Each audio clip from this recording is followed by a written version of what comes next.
ಹರೇ ಕೃಷ್ಣ. ಎಲ್ರಿಗೂ ವಾಯ್ಸ್ ಕೇಳಿಸ್ತಾ ಇದೆಯಾ? ಹರೇ ಕೃಷ್ಣ.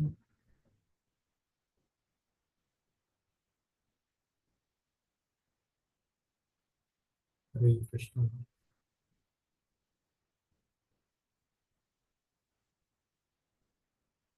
ಹರೇ ಕೃಷ್ಣ, ವಾಯ್ಸ್ ಕೇಳಿಸ್ತಾ ಇದೆಯಾ?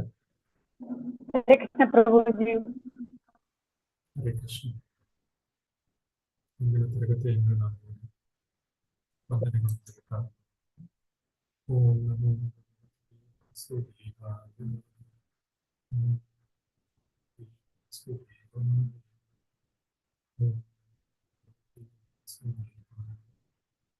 ಓಂ ಜ್ಞಾನಸ್ಯ ಜ್ಞಾನಾಂಶಶಲಾಕಯ ಸಂಸರ್ಗೋ ಶ್ರೀ ಗುರವೇ ವಂದೇಹಂ ಶ್ರೀ ಗುರು ಶ್ರೀಯುತಪರಕಮಲಂ ಶ್ರೀ ಗುರು ಶ್ರೀ ಗುರು ವೈಷ್ಣವಾಂಶ ಶ್ರೀ ರೂಪಂ ಸಾರ್ವಜಾತಂ ಸಾದ್ವೈತಂ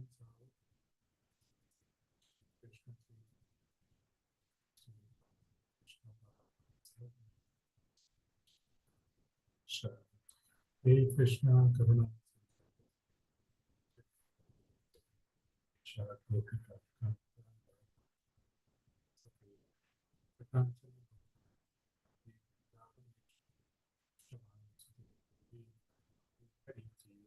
वाञ्छा कल्पतरुभ्यश्च कृपा सिन्धुभ्यैव च पतितानां पावनेभ्यो वैष्णवेभ्यो नमो विष्णुपादाय कृष्णपृष्ठाय भूतले श्रीमते भक्तिवेदान्त स्वामिनिति नामिने। नमस्ते सारस्वती देवी गौरवती गौरवाचार्ये विशेषशून्यवादी भाषान्तरीशतारणे श्री कृष्ण चैतन्य प्रभु नित्यानन्द श्री अद्वैत गदाधर श्रीवासादि गौरभक्तवृन्द। कृष्णा हरे कृष्णा कृष्ण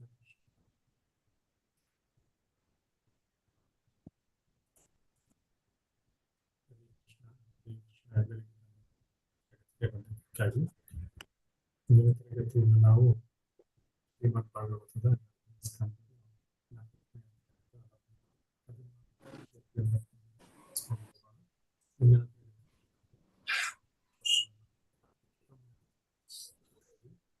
ಸೊ ಈಗ ಶುಕಮುನಿಗಳ ಪ್ರಾರ್ಥನೆ ಹೋಗೋಣ. ಈಗ 14ನೇ ಶ್ಲೋಕ. ಹರೇ ಕೃಷ್ಣ ಪ್ರಭುಜಿ. ಹರೇ ಕೃಷ್ಣ. ಕೇಳಿಸ್ತಾ ಇದೆಯಲ್ಲ ಸೌಂಡ್? ಸ್ವಲ್ಪ ಕೇಳಿಸ್ತಾ ಇಲ್ಲ ಪ್ರಭುಜಿ. ಯಾರಿಗೂ ಕೇಳಿಸ್ತಾ ಇಲ್ವಾ? ಕಟ್ ಕಟ್ ಆಗ್ತಾ ಇದೆ. ಇಲ್ಲ ಪ್ರಭುಜಿ, ಕೇಳಿಸ್ತಿಲ್ಲ. ಹೌದಾ?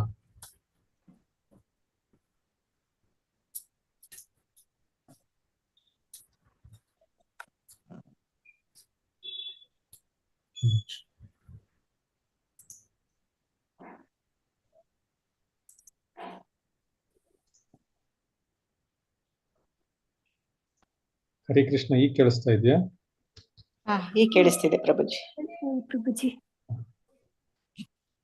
ಹರೇ ಕೃಷ್ಣ ಪ್ರಭುಜಿ. ಹರೇ ಕೃಷ್ಣ. ಸ್ಕ್ರೀನ್ ಶೇರ್ ಮಾಡ್ತೇನೆ. ಸ್ಕ್ರೀನ್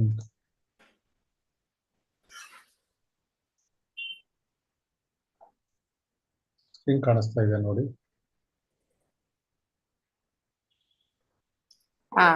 ಬಂದಿದೆ ಪ್ರಭುಜಿ. ಹರೇ ಕೃಷ್ಣ.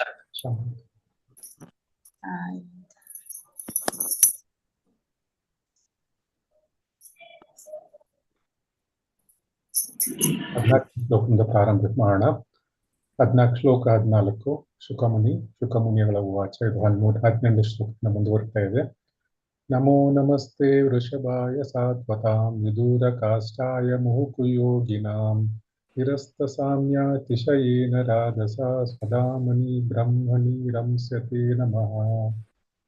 ನಮೋ ನಮಸ್ತೆ ವೃಷಭಾಯ ಸಾತ್ವತಾಂ ವಿದೂರ ಕಾಷ್ಟಾಯ ಮುಹುಕುಯೋಗಿನಾಂ ನಿರಸ್ತ ಸಾಮ್ಯಾತಿಶಯೇನ ರಾಧಸ ಸ್ವದಾಮನಿ ಬ್ರಹ್ಮಣಿ ರಂಸ್ಯತೆ ನಮಃ. ನಮೋ ನಮಸ್ತೆ ವೃಷಭಾಯ ಸಾತ್ವತಾಂ ವಿದೂರ ಕಾಷ್ಟಾಯ ಮುಹುಕುಯೋಗಿನಾಂ ನಿರಸ್ತ ಸಾಮ್ಯಾತಿಶಯೇನ ರಾಧಸ ಸ್ವದಾಮನಿ ಬ್ರಹ್ಮಣಿ ರಂಸ್ಯತೆ ನಮಃ. ಯಾರಾದ್ರೂ ಓದ್ಲಿಕ್ಕೆ ಇಷ್ಟಪಡ್ತೀರಾ ಶ್ಲೋಕನ? ಹರೇ ಕೃಷ್ಣ. ಓದ್ಲಾ ಪ್ರಭುಜಿ? ಹರೇ ಕೃಷ್ಣ. ಓದಿ ಮಾತಾಜಿ. ನಮೋ ನಮಸ್ತೆ ವೃಷಭಾಯ ಸಾತ್ವತಾಂ ವಿದೂರ ಮುಹುಃ ಯೋಗಿನಾಂ ನಿರಸ್ತ ಸಾಮ್ಯಾತಿಶಯೇನ ರಾಧಸ ಸ್ವಧಾಮನೆ ಬ್ರಹ್ಮಣಿ ರಂಸ್ಯತೆ ನಮಃ. ಧನ್ಯವಾದ ಪ್ರಭು. ಹರೇ ಕೃಷ್ಣ. ಇನ್ಯಾರಾದ್ರೂ ಓದ್ತೀರಾ? ಹರೇ ಕೃಷ್ಣ ಪ್ರಭುಜಿ. ಓದಿ ಮಾತಾಜಿ. ಶ್ರುತಿ ಮಾತಾಜಿ ಓದಿ. ನಮೋ ನಮಸ್ತೆ ವೃಷಭಾಯ ಸಾತ್ವತಾಂ ವಿಧೂರ ಕಾಷ್ಠಾಯ ಮುಹುಃ ನಿರಸ್ತ ಸಾಮ್ಯಾತಿಶಯೇನ ರಾಧಸಾಂ ಸ್ವಧಾಮನಿ ಬ್ರಹ್ಮಣಿ ರಂಸತೆ ನಮಃ. ಹರೇ ಹರೇ ಕೃಷ್ಣ. ಕೃಷ್ಣ. ಹರೇ ಕೃಷ್ಣ. ಮತ್ತೊಬ್ರು ಯಾರಾದ್ರೂ ಓದ್ತೀರಾ?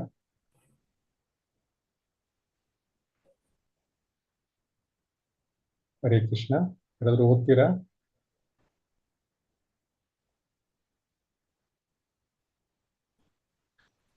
ಯಾರು ಓದೋರಿಲ್ವಾ?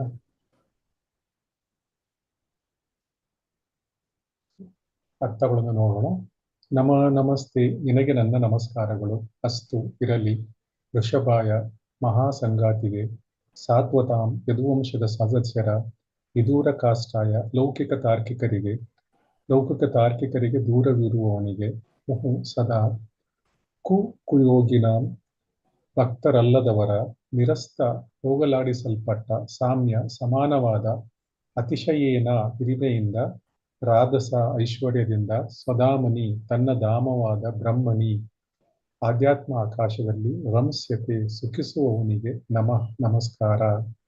ಅನುವಾದ: ಯದುವಂಶದ ಜನರ ಸಂಗಾತಿಯಾಗಿರುವ ಹಾಗೂ ಭಕ್ತರಲ್ಲದವರಿಗೆ ನಿಗೂಢವಾಗಿರುವ ಭಗವಂತನಿಗೆ ನಾನು ಗೌರವಪೂರ್ಣಕವಾಗಿ ನಮಸ್ಕರಿಸುತ್ತೇನೆ. ಅವನು ಲೌಕಿಕ ಮತ್ತು ಆಧ್ಯಾತ್ಮಿಕ ಲೋಕಗಳೆರಡರ ಪರಮಭೋಕ್ತಾರ. ಆದರೂ ಅವನು ಆಧ್ಯಾತ್ಮಿಕ ಆಕಾಶದಲ್ಲಿರುವ ಸ್ವಧಾಮದಲ್ಲಿ ವಿಹರಿಸುತ್ತಾನೆ.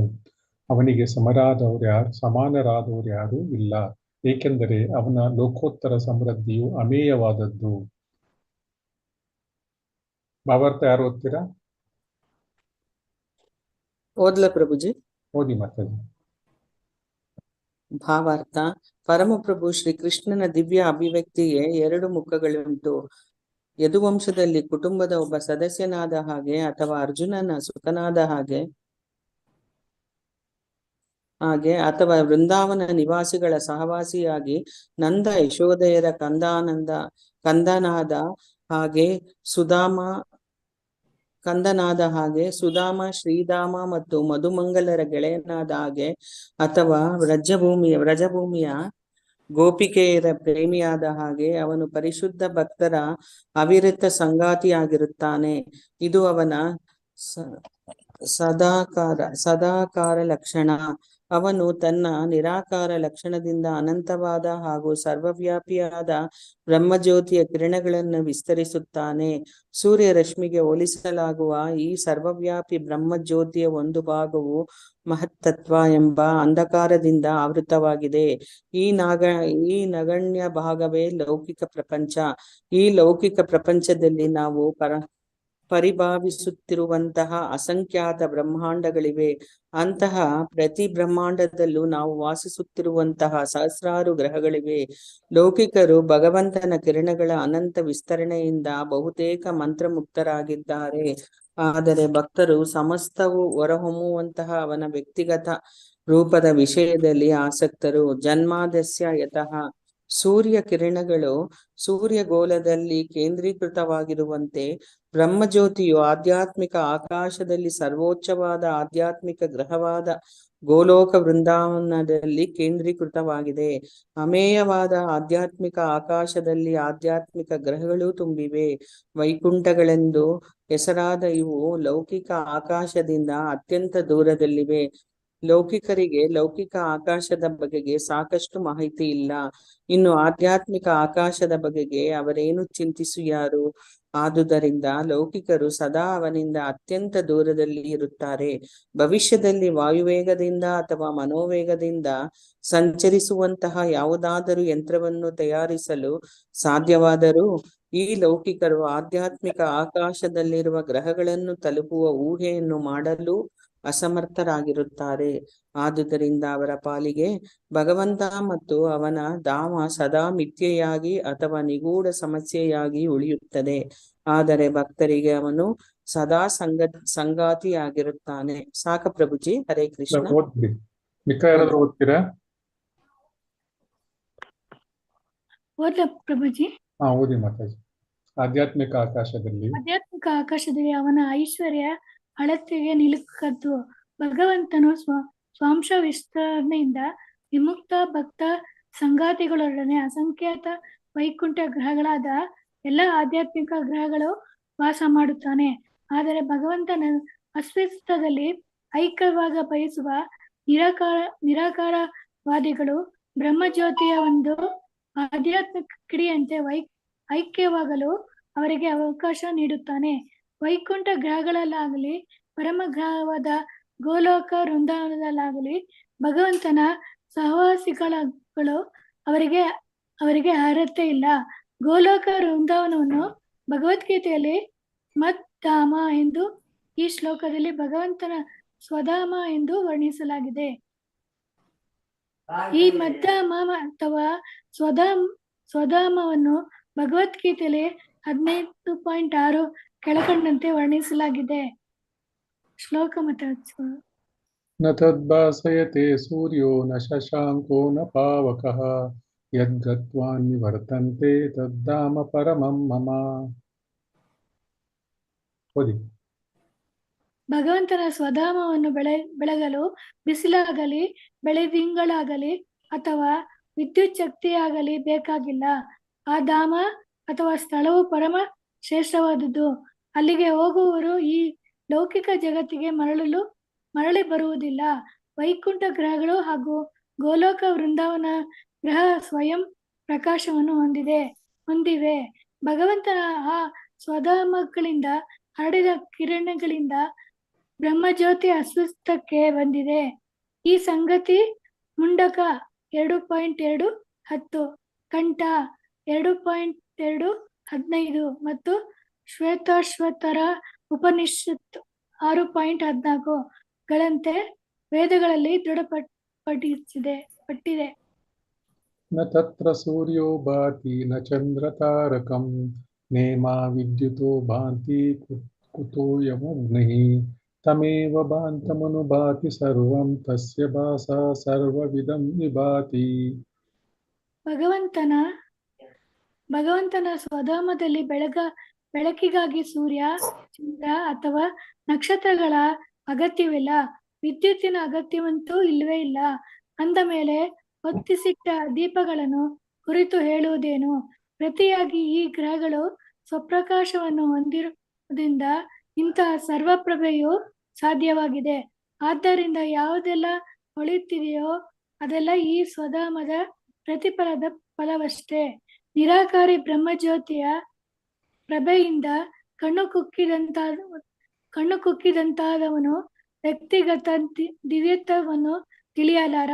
ಆದ್ದರಿಂದ ಈಶೋಪನಿಷತ್ತಲ್ಲಿ 15 ಭಕ್ತನು ವಾಸ್ತವ ಸತ್ಯ ದರ್ಶನ ಮಾಡಲು ಭಗವಂತನು ತನ್ನ ಕಣ್ಣು ಕುಕ್ಕುವ ಪ್ರಭೆಯನ್ನು ಸಹಿಸಬೇಕೆಂದು ಪ್ರಾರ್ಥನೆ ಮಾಡಲಾಗಿದೆ. ಅದು ಹೀಗಿದೆ. ಹಿರಣ್ಮಯೇನ ಪಾತ್ರೇಣ ಸತ್ಯಸ್ಯಾಭಿಹಿತಂ ಮುಖಂ ತತ್ತತ್ವಂ ಪೂಷನ್ನ ಪಾವೃಣೋ ಸತ್ಯಧರ್ಮಾಯ ದೃಷ್ಟಯೇ. ಹೇ ಭಗವಂತ, ನೀನು ಲೌಕಿಕ ಅಲೌಕಿಕಗಳೆರಡರ ಪಾಲಕ. ಪ್ರತಿಯೊಂದು ನಿನ್ನ ಅನುಗ್ರಹದಿಂದ ವರ್ಧಿಸುತ್ತದೆ. ನಿನ್ನ ಭಕ್ತಿ ಸೇವೆ ಅಥವಾ ಭಕ್ತಿ ಯೋಗವೇ ವಾಸ್ತವ ಧರ್ಮಸೂತ್ರ ಅಥವಾ ಸತ್ಯಧರ್ಮ. ನಾನು ಆ ಸೇವೆಯಲ್ಲಿ ನಿರ್ಮಗ್ನನಾಗಿದ್ದೇನೆ. ಆದುದರಿಂದ ಕೃಪೆ ಇಟ್ಟು ನಿನ್ನ ನಿಜವಾದ ಮುಖವನ್ನು ತೋರಿಸುವ ಮೂಲಕ ನನ್ನನ್ನು ರಕ್ಷಿಸು. ದಯವಿಟ್ಟು ನಿನ್ನ ಬ್ರಹ್ಮಜ್ಯೋತಿ ಕಿರಣಗಳೆಂಬ ಯಾವನಿಕೆಯನ್ನು ಸರಿಸು. ನಿನ್ನ ಶಾಶ್ವತ ಜ್ಞಾನಾನಂದ ರೂಪವನ್ನು ನಾನು ನೋಡುವಂತಾಗಲಿ. ಹರೇ ಕೃಷ್ಣ ಪ್ರಭುಜಿ. ಹರೇ ಕೃಷ್ಣ ಮಾತಾಜಿ. ಹರೇ ಕೃಷ್ಣ. ಧನ್ಯವಾದಗಳು. 15ನೇ ಶ್ಲೋಕವನ್ನು ನೋಡೋಣ. ಯಾರಿಗೆ ಓದಲಿಕ್ಕೆ ಮನಸ್ಸಿದೆ ಅವರು ಕೈ ಮೇಲೆ ಹ್ಯಾಂಡ್ ರೈಸ್ ಮಾಡಿ. ಯತ್ಕೀರ್ತನಂ ಯತ್ಸ್ಮರಣಂ ಯದೀಕ್ಷಣಂ ಯದ್ವಂದನಂ ಯಚ್ಶ್ರವಣಂ ಯದ್ಹರ್ಷಣಂ ಲೋಕಸ್ಯ ಸದ್ಯೋ ವಿದುನೋತಿ ಕಲ್ಮಷಂ ತಸ್ಮೈ ಸುಭದ್ರಶ್ರವಸೇ ನಮೋ ನಮಃ. ಯತ್ಕೀರ್ತನಂ ಯತ್ಸ್ಮರಣಂ ಯದೀಕ್ಷಣಂ ಯದ್ವಂದನಂ ಯಚ್ಶ್ರವಣಂ ಯದರ್ಹಣಂ ಲೋಕಸ್ಯ ಸತ್ಯೋ ವಿದುನೋತಿ ಕಲ್ಮಷಂ ತಸ್ಮೈ ಸುಭದ್ರಶ್ರವಸೇ ನಮೋ ನಮಃ. ಯತ್ಕೀರ್ತನಂ ಯತ್ಸ್ಮರಣಂ ಯದೀಕ್ಷಣಂ ಯದ್ವಂದನಂ ಯಚ್ಶ್ರವಣಂ ಯದರ್ಹಣಂ ಲೋಕಸ್ಯ ಸದ್ಯೋ ವಿದುನೋತಿ ಕಲ್ಮಷಂ ತಸ್ಮೈ ಸುಭದ್ರಶ್ರವಸೇ ನಮೋ ನಮಃ. ಯಾರು ಓದ್ತೀರಾ? ಓದ್ಲಾ ಪ್ರಭುಜಿ? ಓದಿ ಮಾತಾಜಿ. ಶ್ಲೋಕ 15. ಯತ್ಕೀರ್ತನಂ ಯತ್ಸ್ಮರಣಂ ಯದೀಕ್ಷಣಂ ಯದ್ವಂದನಂ ಯಚ್ಶ್ರವಣಂ ಯದರ್ಹಣಂ ಲೋಕಸ್ಯ ಸದ್ಯೋ ವಿದುನೋತಿ ಕಲ್ಮಷಂ ತಸ್ಮೈ ಸುಭದ್ರಶ್ರವಸೇ ನಮೋ ನಮಃ. ಧನ್ಯವಾದ ಪ್ರಭುಜಿ. ಹರೇ ಧನ್ಯವಾದ ಕೃಷ್ಣ. ಮಾತಾಜಿ. ಇನ್ಯಾರಾದ್ರೂ ಓದ್ತೀರಾ? ಹರೇ ಕೃಷ್ಣ ಪ್ರಭುಜಿ, ನಾವು ಓದ್ಲಾ? ಓದಿ ಮಾತಾಜಿ. ಯತ್ ಕೀರ್ತನಂ ಯತ್ ಸ್ಮರಣಂ ಯದೀಕ್ಷಣಂ ಯದ್ವಂದನಂ ಯಚ್ಶ್ರವಣಂ ಯದರ್ಹಣಂ ಲೋಕಸ್ಯ ಸದ್ಯೋ ವಿಧುನೋತಿ ಕಲ್ಮಷಂ ತಸ್ಮೈ ಸುಭದ್ರಶ್ರವಸೇ ನಮೋ ನಮಃ. ಹರೇ ಕೃಷ್ಣ ಮಾತಾಜಿ. ಹರೇ ಕೃಷ್ಣ. ಇನ್ಯಾರಾದ್ರೂ ಓದ್ತೀರಾ?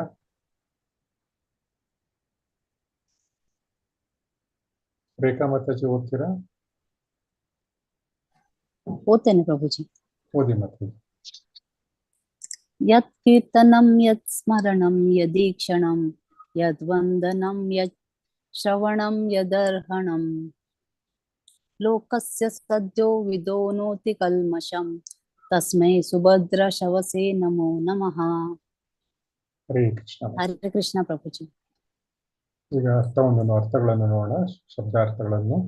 ಯತ್ ಕೀರ್ತನಂ ಯತ್ ಸ್ಮರಣಂ ಯದೀಕ್ಷಣಂ ಯದ್ವಂದನಂ ಯಚ್ಶ್ರವಣಂ ಯದರ್ಹಣಂ ಲೋಕಸ್ಯ ಸದ್ಯೋ ವಿದುನೋತಿ ಕಲ್ಮಷಂ ತಸ್ಮೈ ಸುಭದ್ರಶ್ರವಸೇ ನಮೋ ನಮಃ.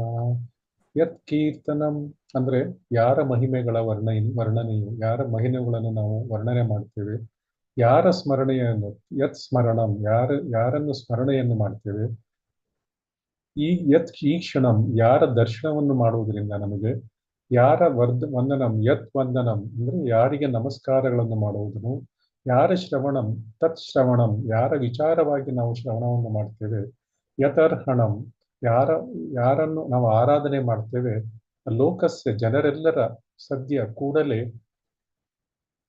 ಕೂಡಲೇ ವಿದುನೋತಿ ವಿಶೇಷವಾಗಿ ಸ್ವಚ್ಛ ಮಾಡುತ್ತದೋ ಕಲ್ಮಷಂ ಪಾಪಗಳ ಪರಿಣಾಮಗಳನ್ನು ತಸ್ಮೈ ಸುಭದ್ರ ಶ್ರವಸೇ ನಮೋ ನಮಃ. ಅಂದ್ರೆ ಭಗವಂತನಿಗೆ ಇಲ್ಲಿ ಒಂದು ಶುಕಮುನಿಗಳು ಪ್ರಾರ್ಥನೆ ಮಾಡ್ತಾ ಇದ್ದಾರೆ.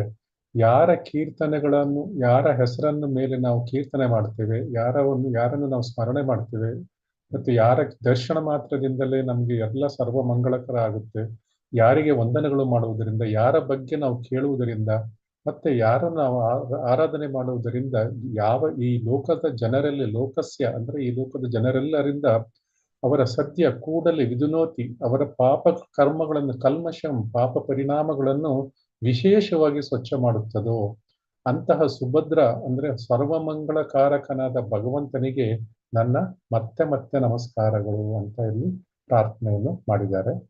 ಅನುವಾದವನ್ನು ನೋಡೋಣ. ಶ್ರೀಲ ಪ್ರಭುಪಾದ ಕೀಚೆ ಅನುವಾದ ಮತ್ತು ಭಾವಾರ್ಥನೆ. ಯಾರ ಕೀರ್ತನೆ, ಸ್ಮರಣೆ, ದರ್ಶನ, ಪ್ರಾರ್ಥನೆ, ಶ್ರವಣ ಮತ್ತು ಪೂಜೆಯು ಕರ್ತೃವಿನ ಸಕಲ ಪಾಪಗಳನ್ನು ಕೂಡಲೇ ತೊಳೆದು ಬಿಡುವುದು, ಅಂತಹ ಸಕಲ ಮಂಗಳಕಾರನಾದ ಭಗವಾನ್ ಶ್ರೀಕೃಷ್ಣನಿಗೆ ನನ್ನ ಗೌರವಪೂರ್ವಕ ನಮಸ್ಕಾರಗಳನ್ನು ಸಮರ್ಪಿಸುತ್ತೇನೆ. ಗೀತಾ ಮಾತಾಜಿ ಓದ್ತೀರಾ ಭಾವಾರ್ಥ?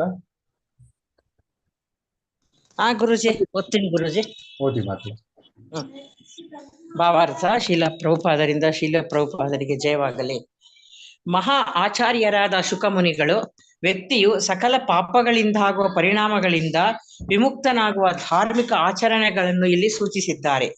ಕೀರ್ತನಂ ಅಥವಾ ಭಗವಂತನನ್ನು ಕೀರ್ತಿಸುವುದನ್ನು ಅನೇಕ ಬಗೆಗಳಲ್ಲಿ ಮಾಡಬಹುದು. ಸ್ಮರಣೆ, ಮೂರ್ತಿಯನ್ನು ದರ್ಶನ ಮಾಡಲು ದೇವಾಲಯಗಳಿಗೆ ಹೋಗುವುದು, ಭಗವಂತನೆದುರು ಪ್ರಾರ್ಥನೆಗಳನ್ನು ಸಲ್ಲಿಸುವುದು ಮತ್ತು ಶ್ರೀಮದ್ ಭಾಗವತದಲ್ಲಿ ಅಥವಾ ಭಗವದ್ಗೀತೆಯಲ್ಲಿ ಹೇಳಿದಂತೆ ಭಗವಂತನ ಮಹಿಮೆಗಳನ್ನು ಕೇಳುವುದು. ಹೀಗೆ ಅನೇಕ ಬಗೆಗಳಿವೆ. ಕೀರ್ತನವನ್ನು ಇಂಪಾದ ಸಂಗೀತದೊಡನೆ ಭಗವಂತನ ಕೀರ್ತನೆಗಳನ್ನು ಹಾಡುವ ಮೂಲಕ ಮತ್ತು ಶ್ರೀಮದ್ ಭಾಗವತದ ಅಥವಾ ಭಗವದ್ಗೀತೆಯಂತಹ ಶಾಸ್ತ್ರಗಳ ವಾಚನದ ಮೂಲಕ ಆಚರಿಸಬಹುದು. ಅವನ ಸಾನ್ನಿಧ್ಯವಿಲ್ಲ ಎಂದು ಭಕ್ತರು ಭಾವಿಸಿದರೂ ಭಗವಂತನ ಕಣ್ಣೆದುರಿಗೆ ಕಾಣುತ್ತಿಲ್ಲ ಎಂದು ಭಕ್ತರು ನಿರಾಶೆಗೊಳ್ಳಬೇಕಾದ ಕಾರಣವಿಲ್ಲ.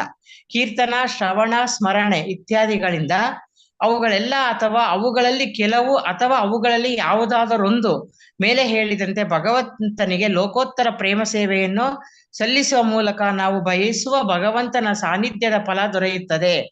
ಭಗವಾನ್ ಕೃಷ್ಣ ಅಥವಾ ರಾಮನ ಪವಿತ್ರ ನಾಮವನ್ನು ಕೇಳಿದ ಕೂಡಲೇ ವಾತಾವರಣದಲ್ಲಿ ಆಧ್ಯಾತ್ಮಿಕತೆ ತುಂಬಿ ತುಳುಕುವುದು. ಅಂತಹ ಪವಿತ್ರ ಲೋಕೋತ್ತರ ಸೇವೆಯು ಎಲ್ಲೆಲ್ಲಿ ನಡೆದಿರುತ್ತದೆಯೋ ಅಲ್ಲಲ್ಲಿ ಭಗವಂತನ ಸನ್ನಿಧಿ ಇರುತ್ತದೆಂದು ನಾವು ಖಚಿತವಾಗಿ ತಿಳಿಯಬೇಕು. ಹೀಗೆ ಅಪರಾಧ ರಹಿತವಾದ ಕೀರ್ತನೆಯನ್ನು ಮಾಡುವವನಿಗೆ ಭಗವಂತನ ಸನ್ನಿಧಿಯು ತಪ್ಪದೇ ದೊರೆಯುವುದು. ಹೀಗೆ ತಜ್ಞರ ಮಾರ್ಗದರ್ಶನದಲ್ಲಿ ಸ್ಮರಣೆ, ಪ್ರಾರ್ಥನೆಗಳನ್ನು ಕೂಡ ಸರಿಯಾಗಿ ಮಾಡಿದರೆ ವಾಂಛಿತ ಫಲ ದೊರೆಯುತ್ತದೆ. ವ್ಯಕ್ತಿಯು ತನ್ನ ಮನಬಂದಂತೆ ಭಕ್ತಿ ಸೇವೆಯನ್ನು ಕಲ್ಪಿಸಿಕೊಳ್ಳಬಾರದು. ವ್ಯಕ್ತಿಯು ದೇವಾಲಯದಲ್ಲಿ ಭಗವಂತನ ಮೂರ್ತಿಯನ್ನು ಪೂಜಿಸಬಹುದು ಅಥವಾ ನಿರಾಕಾರ ಭಗವಂತನಿಗೆ ಮಸೀದಿ ಅಥವಾ ಚರ್ಚುಗಳಲ್ಲಿ ಭಕ್ತಿಯಿಂದ ಪ್ರಾರ್ಥನೆಗಳನ್ನು ಸಲ್ಲಿಸಬಹುದು. ದೇವಾಲಯಗಳಲ್ಲಿ ಆರಾಧಿಸುವ ಮೂಲಕ ಅಥವಾ ಚರ್ಚುಗಳಲ್ಲಿ ಪ್ರಾರ್ಥನೆ ಮಾಡುವುದರ ಮೂಲಕ ಪಾಪದ ಪರಿಣಾಮಗಳಿಂದ ಮುಕ್ತನಾಗಬಹುದು ಎಂಬ ನಿರೀಕ್ಷೆಯಲ್ಲಿ ವ್ಯಕ್ತಿಯು ಬುದ್ಧಿಪೂರ್ವಕ ಪಾಪಕೃತ್ಯಗಳನ್ನು ಎಸಗದಂತೆ ಎಚ್ಚರವಾಗಿದ್ದರೆ ಅವನಿಗೆ ಪಾಪದ ಪರಿಣಾಮಗಳಿಂದ ನಿಶ್ಚಯವಾಗೂ ವಿಮುಕ್ತಿ ದೊರೆಯುತ್ತದೆ. ಭಕ್ತಿ ಸೇವೆಯ ಬಲದಿಂದ ಪೂರ್ವಕವಾಗಿ ಪಾಪವನ್ನೆಸಗುವ ಮನೋಭಾವವನ್ನು ನಾಮ್ನೋ ಬಲಾದ್ ಯಸ್ಯ ಹಿ ಪಾಪ ಬುದ್ಧಿ ಎಂದು ಕರೆಯಲಾಗುತ್ತದೆ. ಇದು ಭಕ್ತಿ ಸೇವೆ ಆಚರಣೆಯಲ್ಲಿ ಅತ್ಯಂತ ದೊಡ್ಡ ಅಪರಾಧ. ಆದುದರಿಂದ ಇಂತಹ ಪಾಪಕೂಪಗಳಿಂದ ರಕ್ಷಣೆ ಪಡೆಯಬೇಕಾದ ವ್ಯಕ್ತಿಗೆ ಶ್ರವಣವೂ ಅತ್ಯಗತ್ಯ. ಇಂತಹ ಶ್ರವಣಕ್ಕೆ ವಿಶೇಷ ಒತ್ತು ಕೊಡಲು ಶುಕಮುನಿಗಳು ಸರ್ವಮಂಗಳ ಗಾತ್ರನನ್ನು ಆವಾಹಿಸುತ್ತಾರೆ. ಹರೇ ಕೃಷ್ಣ. ಮತ್ತೆ ಗುರುಜಿ ಹರೇ ಕೃಷ್ಣ. ಹರೇ ಕೃಷ್ಣ. 16 ಶ್ಲೋಕ 16 ಶುಕಮುನಿ ಉವಾಚ. ಶ್ಲೋಕ 16 ವಿಚಕ್ಷಣ ಯಚ್ಚರಣೋಪಸಾದನಾತ್ ಸಂಗಂ ಯೂದಸ್ಯೋಭಯತೋ ಅಂತರಾತ್ಮನಃ ವಿಂದಂತ ಹಿ ಬ್ರಹ್ಮಗತಿಂ ಕತಕ್ಲಮಾ ತಸ್ಮೈ ಸುಭದ್ರಶ್ರವಸೇ ನಮೋ ನಮಃ. ಈ ಸುಭದ್ರ ಶ್ರವಸೇ ನಮೋ ನಮಃ ಅನ್ನೋದು 15ನೇ ಶ್ಲೋಕದಲ್ಲೂ ಇದೆ. ಈಗ ತಾನೇ ನೋಡಿದ್ದೀವಿ. ಇಲ್ಲಿ ನೋಡಿ, ಇಲ್ಲಿ ತಸ್ಮೈ ಸುಭದ್ರ ಶ್ರವಸೇ ನಮೋ ನಮಃ. ಸೊ 16ನೇ ಶ್ಲೋಕದಲ್ಲಿ ಮತ್ತೆ ಶುಕಮುನಿಗಳು ಅದನ್ನೇ ಹೇಳ್ತಾ ಇದ್ದಾರೆ. ತಸ್ಮೈ ಸುಭದ್ರ ಶ್ರವಸೇ ನಮೋ ನಮಃ. ವಿಚಕ್ಷಣ ಯಚ್ಚರಣೋಪಸಾದನಾತ್ ಸಂಗಂ ಯೂದಸ್ಯೋಭಯತೋ ಅಂತರಾತ್ಮನಃ ವಿಂದಂತಿ ಹಿ ಬ್ರಹ್ಮಗತಿಂ ಗತಕ್ಲಮಾ ತಸ್ಮೈ ಸುಭದ್ರ ಶ್ರವಸೇ ನಮೋ ನಮಃ. ವಿಚಕ್ಷಣ ಯಚ್ಚರಣೋಪಸಾದನಾತ್ ಸಂಗಂ ಯೂದಸ್ಯೋಭಯತೋ ಅಂತರಾತ್ಮನಃ ವಿಂದಂತ ಹಿ ಬ್ರಹ್ಮಗತಿಂ ಗತಕ್ಲಮಾ ತಸ್ಮೈ ಸುಭದ್ರ ಶ್ರವಸೇ ನಮೋ ನಮಃ. ವಿಚಕ್ಷಣ ಯಚ್ಚರಣೋಪಸಾದನಾತ್ ಸಂಗಂ ಯೂದಸ್ಯೋಭಯತೋ ಅಂತರಾತ್ಮನಃ ವಿಂದಂತೆ ಹಿ ಬ್ರಹ್ಮಗತಿಂ ಗತಕ್ಲಮಾ ತಸ್ಮೈ ಸುಭದ್ರ ಶ್ರವಸೇ ನಮೋ ನಮಃ. ರೇಖಾ ಮಾತಾಜಿ ಓದ್ತೀರಾ? ಹರೇ ಕೃಷ್ಣ ಪ್ರಭುಜಿ. ವಿಚಕ್ಷಣಾಯ ಚರಣೋಪಸಾದನಾತ್ ಸಂಗಂ ಯೂದಸ್ಯೋಭಯತೋ ಅಂತರಾತ್ಮನಃ ವಿಂದಂತಿ ಹಿ ಬ್ರಹ್ಮಗತಿಂ ಗತಕ್ಲಮಾ ತಸ್ಮೈ ಸುಭದ್ರ ಶ್ರವಸೇ ನಮೋ ನಮಃ. ಹರೇ ಕೃಷ್ಣ ಪ್ರಭುಜಿ, ಧನ್ಯವಾದಗಳು. ಶ್ರುತಿ ಮಾತಾಜಿ ಓದ್ತೀರಾ? ಹರೇ ಕೃಷ್ಣ ಪ್ರಭುಜಿ. ವಿಚಕ್ಷಣ ಯಚ್ಚರಣೋಪಸಾದನಾತ್ ಸಂಗಂ ಯೂದಸ್ಯ ಭಯತೋ ಅಂತರಾತ್ಮನಃ ವಿಂದಂತಿ ಹಿ ಬ್ರಹ್ಮಗತಿಂ ಗತಕ್ಲಮಾ ತಸ್ಮೈ ಸುಭದ್ರ ಶ್ರವಸೇ ನಮೋ ನಮಃ. ಹರೇ ಕೃಷ್ಣ. ಮತ್ತೆ ಯಾರಾದ್ರೂ ಓದ್ತೀರಾ? ಓದ್ಲಾ ಪ್ರಭುಜಿ? ಗುರುಜಿ. ಲಕ್ಷ್ಮೀ ಮಾತಾಜಿ. ವಿಚಕ್ಷಣಾಯ ಚರಣ ಉಪಾಸಾದನಾತ್ ಸಂಗಂ ಯುಧಸ್ಯ ಉಭಯತಃ ಅಂತ ಆತ್ಮನಃ ವಿಂದಂತಿ ಬ್ರಹ್ಮಗತಿಂ ಗತಕ್ಲಮಾಃ ತಸ್ಮೈ ಸುಭದ್ರ ಶ್ರವಸೇ ನಮೋ ನಮಃ. ಧನ್ಯವಾದ ಪ್ರಭುಜಿ. ಹರೇ ಕೃಷ್ಣ. ಧನ್ಯವಾದಗಳು ಮಾತಾಜಿ. ಹರೇ ಕೃಷ್ಣ. ಶಬ್ದಾರ್ಥಗಳನ್ನು ನೋಡೋಣ. ಓದ್ಲಾ ಗುರುಜಿ? ಗೀತಾ ಮಾತಾಜಿ ಓದ್ತಾರ? ಓದಿ. ಶ್ಲೋಕ 16. ವಿಚಕ್ಷಣಾಯ ಚರಣೋಪಸಾದನಾತ್ ಸಂಗಂ ಯುಧಸ್ಯೋ ಭಯತೋ ಅಂತರಾತ್ಮನಃ ವಿಂದಂತಿ ಹಿ ಬ್ರಹ್ಮ ಗತಿಂ ಗತಕ್ಲಮಾ ತಸ್ಮೈ ಸುಭದ್ರ ಶ್ರವಸೇ ನಮೋ ನಮಃ. ಹರೇ ಕೃಷ್ಣ ಗುರು. ಹರೇ ಕೃಷ್ಣ. ಮತ್ತೆ ಯಾರಾದ್ರೂ ಓದೋರಿದ್ದೀರಾ ಶ್ಲೋಕವನ್ನು? ನಾವು ಓದ್ಲಮ್ಮ ಹರೇ ಕೃಷ್ಣ ಪ್ರಭುಜಿ. ಪ್ರಭು. ಹರೇ ಕೃಷ್ಣ. ಮಾತಾಜಿ ಸ್ವಯಂ ಪ್ರಭಾ ಮಾತಾಜಿ ಓದಿ. ವಿಚಕ್ಷಣಾಯ ಚರಣೋಪಸಾದನಾತ್ ಸಂಗಂ ಯುಧಸ್ಯೋ ಭಯತೋಂತರಾತ್ಮನಃ ವಿಂದಂತಿ ಬ್ರಹ್ಮಗತಿಂ ಗತಕ್ಲಮಾ ತಸ್ಮೈ ಸುಭದ್ರಶ್ರವಸೇ ನಮೋ ನಮಃ. ಹರೇ ಕೃಷ್ಣ ಪ್ರಭುಜಿ. ಧನ್ಯವಾದ. ಧನ್ಯವಾದಗಳು. ಇನ್ಯಾರಾದ್ರೂ ಓದ್ತೀರಾ? ಸರಿ, ಮುಂದಕ್ಕೆ ಹೋಗೋಣ. ವಿಚಕ್ಷಣ ಯಚ್ಚರಣೋಪಸಾದನಾತ್ ಸಂಗಂ ಯೂದಸ್ಯೋ ಭಯತೋ ಅಂತರಾತ್ಮನಃ ವಿಂದಂತಿ ಬ್ರಹ್ಮಗತಿಂ ಗತಕ್ಲಮಾಸ್ತಸ್ಮೈ ಸುಭದ್ರಶ್ರವಸೇ ನಮೋ ನಮಃ. ವಿಚಕ್ಷಣ ಯಚ್ಚರಣೋಪಸಾದನಾತ್ ಅತಿ ಬುದ್ಧಿವಂತರಾದವರು ಯಾರ ಪಾದ ಕಮಲಗಳಿಗೆ ಸಮರ್ಪಿಸಿಕೊಳ್ಳುವುದರಿಂದಲೇ ಸಂಗಂ ಯೂದಸ್ಯ ಅಭಯತಃ ಇಹ ಪರಗಳ ಎರಡೂ ಕಡೆಯ ಆಸಕ್ತಿಯನ್ನು ಪೂರ್ಣವಾಗಿ ತೊಡೆದು ಹಾಕಬಲ್ಲರೋ ಅಂತರಾತ್ಮನಃ ಹೃದಯ ಮತ್ತು ಅಂತರಾತ್ಮಗಳ ಒಂದು ಇಹಪರಗಳ ಒಂದು ಆಸಕ್ತಿಯನ್ನು ಪಡೆದುಕೊಂಡು ನಿಶ್ಚಿತವಾಗಿ ಆಧ್ಯಾತ್ಮಿಕ ನೆಲೆಯನ್ನು ಪಡೆಯುತ್ತಾರೋ. ವಿಂದಂತಿ ಅಂದ್ರೆ ಆಧ್ಯಾತ್ಮಿಕ ನೆಲೆಯನ್ನು ಪಡೆಯುವುದು. ಗತಕ್ಲಮ ಅನಾಯಾಸವಾಗಿ ಅಂದ್ರೆ ಹೆಚ್ಚು ಕಷ್ಟವಿಲ್ಲದೆ ಯಾರು ಭಗವಂತನ ಚರಣಗಳಿಗೆ ಪಾದಕಮಲಿಗೆ ಅರ್ಪಿಸಿಕೊಳ್ಳುವುದರಿಂದಲೇ ಅನಾಯಾಸವಾಗಿ ತಸ್ಮೈ ಅಂತಹ ಸುಭದ್ರ ಸರ್ವಮಂಗಳಕರನಾದ ಕೀರ್ತಿಶಾಲಿಯಾದ ಭಗವಂತನಿಗೆ ನಮೋ ನಮಸ್ಕಾರಗಳು, ಅನಂತವಾದ ನಮಸ್ಕಾರಗಳು. ಅನುವಾದ ಮತ್ತು ಭಾವಾರ್ಥ ಬೈ ಶ್ರೀಲ ಪ್ರಭುಪಾದ ಕಿ ಜೈ. ಸರ್ವಮಂಗಳಮಯನಾದ ಭಗವಾನ್ ಶ್ರೀಕೃಷ್ಣನಿಗೆ ಮತ್ತೆ ಮತ್ತೆ ನನ್ನ ಗೌರವಪೂರ್ವಕ ನಮಸ್ಕಾರಗಳನ್ನು ಸಲ್ಲಿಸುತ್ತೇನೆ. ಮಹಾನ್ ಬುದ್ಧಿಜೀವಿಗಳು ಕೇವಲ ಅವನ ಪಾದ ಕಮಲಗಳಿಗೆ ಶರಣಾಗುವ ಮೂಲಕವೇ ಪ್ರಸ್ತುತ ಅಂದ್ರೆ ಈಗಿರುವ ಆಯುಷು ಮತ್ತು ಮುಂದಿನ ಭಾವಿ ಜೀವನಗಳ ಎಲ್ಲಾ ವ್ಯಾಮೋಹಗಳಿಂದ ಮುಕ್ತರಾಗುತ್ತಾರೆ. ಅವರು ಯಾವುದೇ ಕಷ್ಟ ಮತ್ತು ಕಾರ್ಪಣ್ಯಗಳಿಲ್ಲದೆ ಆಧ್ಯಾತ್ಮಿಕ ಅಸ್ತಿತ್ವದೆಡೆಗೆ ಸಾಗುತ್ತಾರೆ. ಭಾವಾರ್ಥ ಯಾರು ಓದ್ತೀರಾ? ನಾವು ಓದ್ಲ ಪ್ರಭುಜಿ. ಓದಿ ಮಾತಾಡಿ. ಸ್ವಯಂ ಪ್ರಭಾ ಮಾತಾಡಿ. ಭಗವಾನ್ ಶ್ರೀಕೃಷ್ಣನು ಅರ್ಜುನನಿಗೆ ಅಥವಾ ತನ್ನ ಶುದ್ಧ ಭಕ್ತರಾಗುವ ಪ್ರತಿಯೊಬ್ಬರಿಗೆ ಪದೇ ಪದೇ ಉಪದೇಶ ಮಾಡಿದ್ದಾನೆ. ಭಗವದ್ಗೀತೆಯಲ್ಲಿ 18:64-66 ತನ್ನ ಉಪದೇಶದ ಕೊನೆಯ ಭಾಗವೆಂಬಂತೆ ಅತ್ಯಂತ ರಹಸ್ಯವಾಗಿ ಹೀಗೆ ಉಪದೇಶಿಸುತ್ತಾನೆ.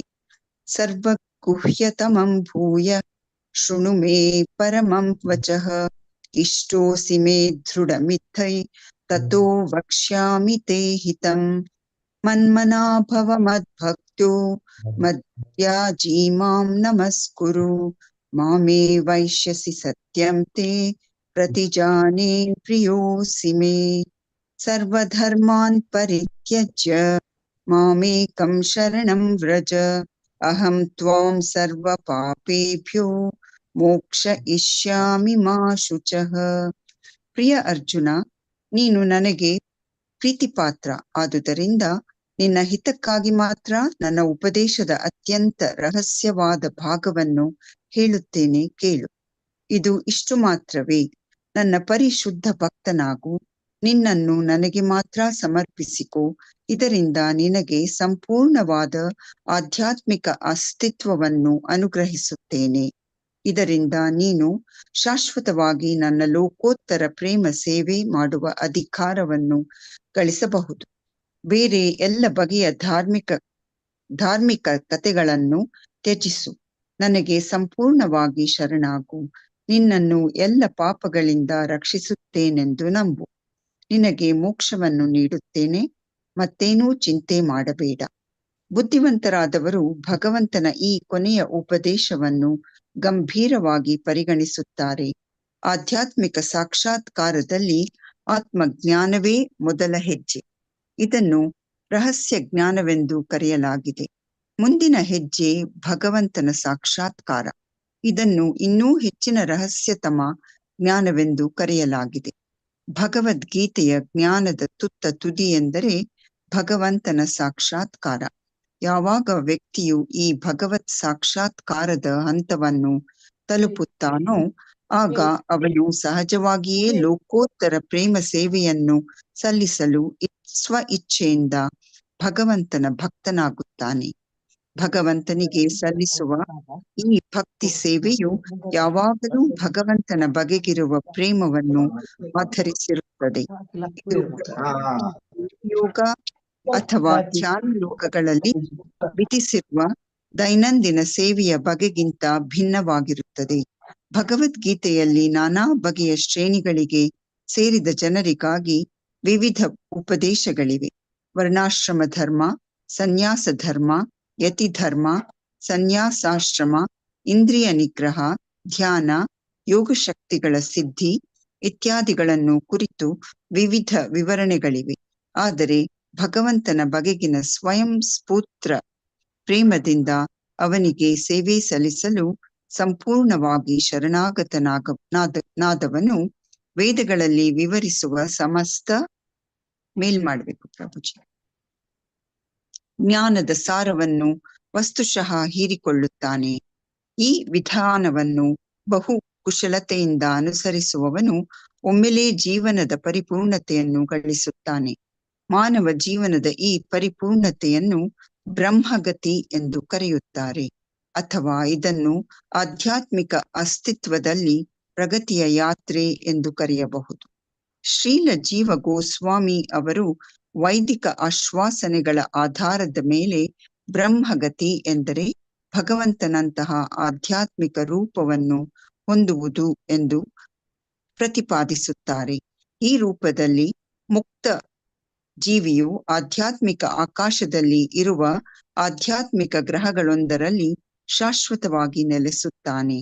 ಪರಿಪೂರ್ಣತೆಯ ಕಠಿಣವಾದ ಯಾವ ಮಾರ್ಗವನ್ನೂ ಅನುಸರಿಸದೆಯೇ ಭಗವಂತನ ಶುದ್ಧ ಭಕ್ತನಿಗೆ ಜೀವನದ ಈ ಸಿದ್ಧಿಯು ಸುಲಭವಾಗಿಯೇ ಲಭ್ಯವಿದೆ. ಅಂತಹ ಭಕ್ತಿ ಜೀವನವು ಹಿಂದಿನ ಶ್ಲೋಕದಲ್ಲಿ ಹೇಳಿದಂತೆ ಸಂಪೂರ್ಣವಾಗಿ ಕೀರ್ತನೆ, ಸ್ಮರಣೆ, ಈಕ್ಷಣೆ ಮುಂತಾದವುಗಳಿಂದ ಕೂಡಿರುತ್ತದೆ. ಆದುದರಿಂದ ವ್ಯಕ್ತಿಯು ಪ್ರಪಂಚದ ಯಾವುದೇ ಭಾಗದಲ್ಲಿ ಯಾವುದೇ ಶ್ರೇಣಿಯ ಮಾನವ ಜೀವಿಗಳಿಗೆ ಉಪಲಬ್ಧವಾಗಿರುವ ಅತ್ಯುನ್ನತ ಸಿದ್ಧಿಯನ್ನು ಗಳಿಸಲು ಈ ಸರಳವಾದ ಭಕ್ತಿ ಜೀವನವನ್ನು ಅನುಸರಿಸಬೇಕು. ಬ್ರಹ್ಮನು ವೃಂದಾವನದಲ್ಲಿ ಆಟವಾಡುವ ಮಗುವಾಗಿದ್ದ ಭಗವಾನ್ ಕೃಷ್ಣನನ್ನು ನೋಡಿದಾಗ ಈ ರೀತಿ ಪ್ರಾರ್ಥನೆ ಮಾಡಿದನು. ಶ್ರೇಯಸ್ಮೃತಿಂ ಭಕ್ತಿಂ ಉದಸ್ಯತೆ ವಿಭೋ ಕ್ಲಿಶ್ಯಂತಿ ಯೇ ಕೇವಲ ಬೋಧಲಬ್ಧಯೇ ತೇಷಾಮಾಸೌ ಕ್ಲೇಶನ ಏವ ಶಿಷ್ಯತೆ ನಾನ್ಯದ್ ಯಥಾ ಸ್ಥೂಲ ತುಷಾವಘಾತಿನಾಂ. ಭಾಗವತ 10.14. ಅಧಿಕ ಪ್ರಮಾಣದಲ್ಲಿ ಆಧ್ಯಾತ್ಮಿಕ ಕಾರ್ಯಗಳನ್ನು ಮಾಡುವ ಬದಲು ಬುದ್ಧಿವಂತನಾದ ವ್ಯಕ್ತಿಯು ಸಾಧಿಸಬೇಕಾದ ಅತ್ಯುನ್ನತ ಗುಣದ ಸಿದ್ಧಿಯೇ ಭಕ್ತಿಯೋಗ. ಇಲ್ಲಿ ಉಲ್ಲೇಖಿಸಿರುವ ದೃಷ್ಟಾಂತ ಅತ್ಯಂತ ಸೂಕ್ತವಾಗಿದೆ. ಒಂದು ಹಿಡಿಯಷ್ಟು ನಿಜವಾದ ಭತ್ತವು ಸಾರರಹಿತವಾದ ಒಂದು ರಾಶಿ ಭತ್ತದ ಹೊಟ್ಟಿಗಿಂತ ಶ್ರೇಷ್ಠ. ಹಾಗೆಯೇ ವ್ಯಕ್ತಿಯು ಕರ್ಮಕಾಂಡ ಅಥವಾ ಜ್ಞಾನಕಾಂಡದ ಯಕ್ಷಿಣಿಯಿಂದ ಅಥವಾ ಯೋಗದ ಕಸರತ್ತುಗಳಿಂದ ಆಕರ್ಷಿತನಾಗಬಾರದು. ಬದಲಿಗೆ ಸದ್ಗುರುಗಳ ಮಾರ್ಗದರ್ಶನದಲ್ಲಿ ಸರಳ ಆಚರಣೆಗಳಾದ ಕೀರ್ತನೆ, ಸ್ಮರಣೆ ಇತ್ಯಾದಿಗಳನ್ನು ಕುಶಲತೆಯಿಂದ ಕೈಗೊಂಡು ಅನಾಯಾಸವಾಗಿ ಅತ್ಯುನ್ನತ ಸಿದ್ಧಿಯನ್ನು ಪಡೆಯಬೇಕು. ಹರೇ ಕೃಷ್ಣ ಪ್ರಭುಜಿ. ಧನ್ಯವಾದಗಳು.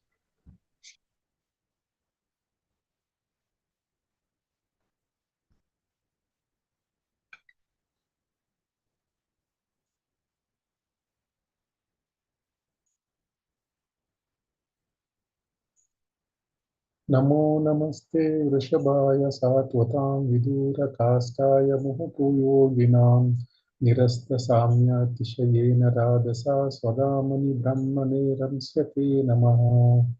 ಯದುವಂಶದ ಜನರ ಸಂಗಾತಿಯಾಗಿರುವ ಹಾಗೂ ಭಕ್ತರಲ್ಲದವರಿಗೆ ನಿಗೂಢವಾಗಿರುವ ಭಗವಂತನಿಗೆ ನಾನು ಗೌರವಪೂರ್ಣಕವಾಗಿ ನಮನಿಸುತ್ತೇನೆ. ಅವನು ಲೌಕಿಕ ಆಧ್ಯಾತ್ಮಿಕ ಲೋಕಗಳೆರಡರ ಪರಮ ಭೋಕ್ತಾರ. ಆದರೂ ಅವನು ಆಧ್ಯಾತ್ಮಿಕ ಆಕಾಶದಲ್ಲಿರುವ ಸ್ವಧಾಮದಲ್ಲಿ ವಿಹರಿಸುತ್ತಾನೆ. ಅವನಿಗೆ ಸಮನಾದವರು ಯಾರೂ ಇಲ್ಲ, ಏಕೆಂದರೆ ಅವನ ಲೋಕೋತ್ತರ ಸಮೃದ್ಧಿಯು ಅಮೇಯವಾದದ್ದು. ಇಲ್ಲಿ ಪ್ರಾರ್ಥನೆ ಏನ್ ಮಾಡ್ತಾ ಇದ್ದಾರೆ ಅಂದ್ರೆ, ಭಗವಂತನಿಗೆ ಎರಡು ರೀತಿಯ ಮುಖಗಳುಂಟು. ಒಂದು, ಯಾರು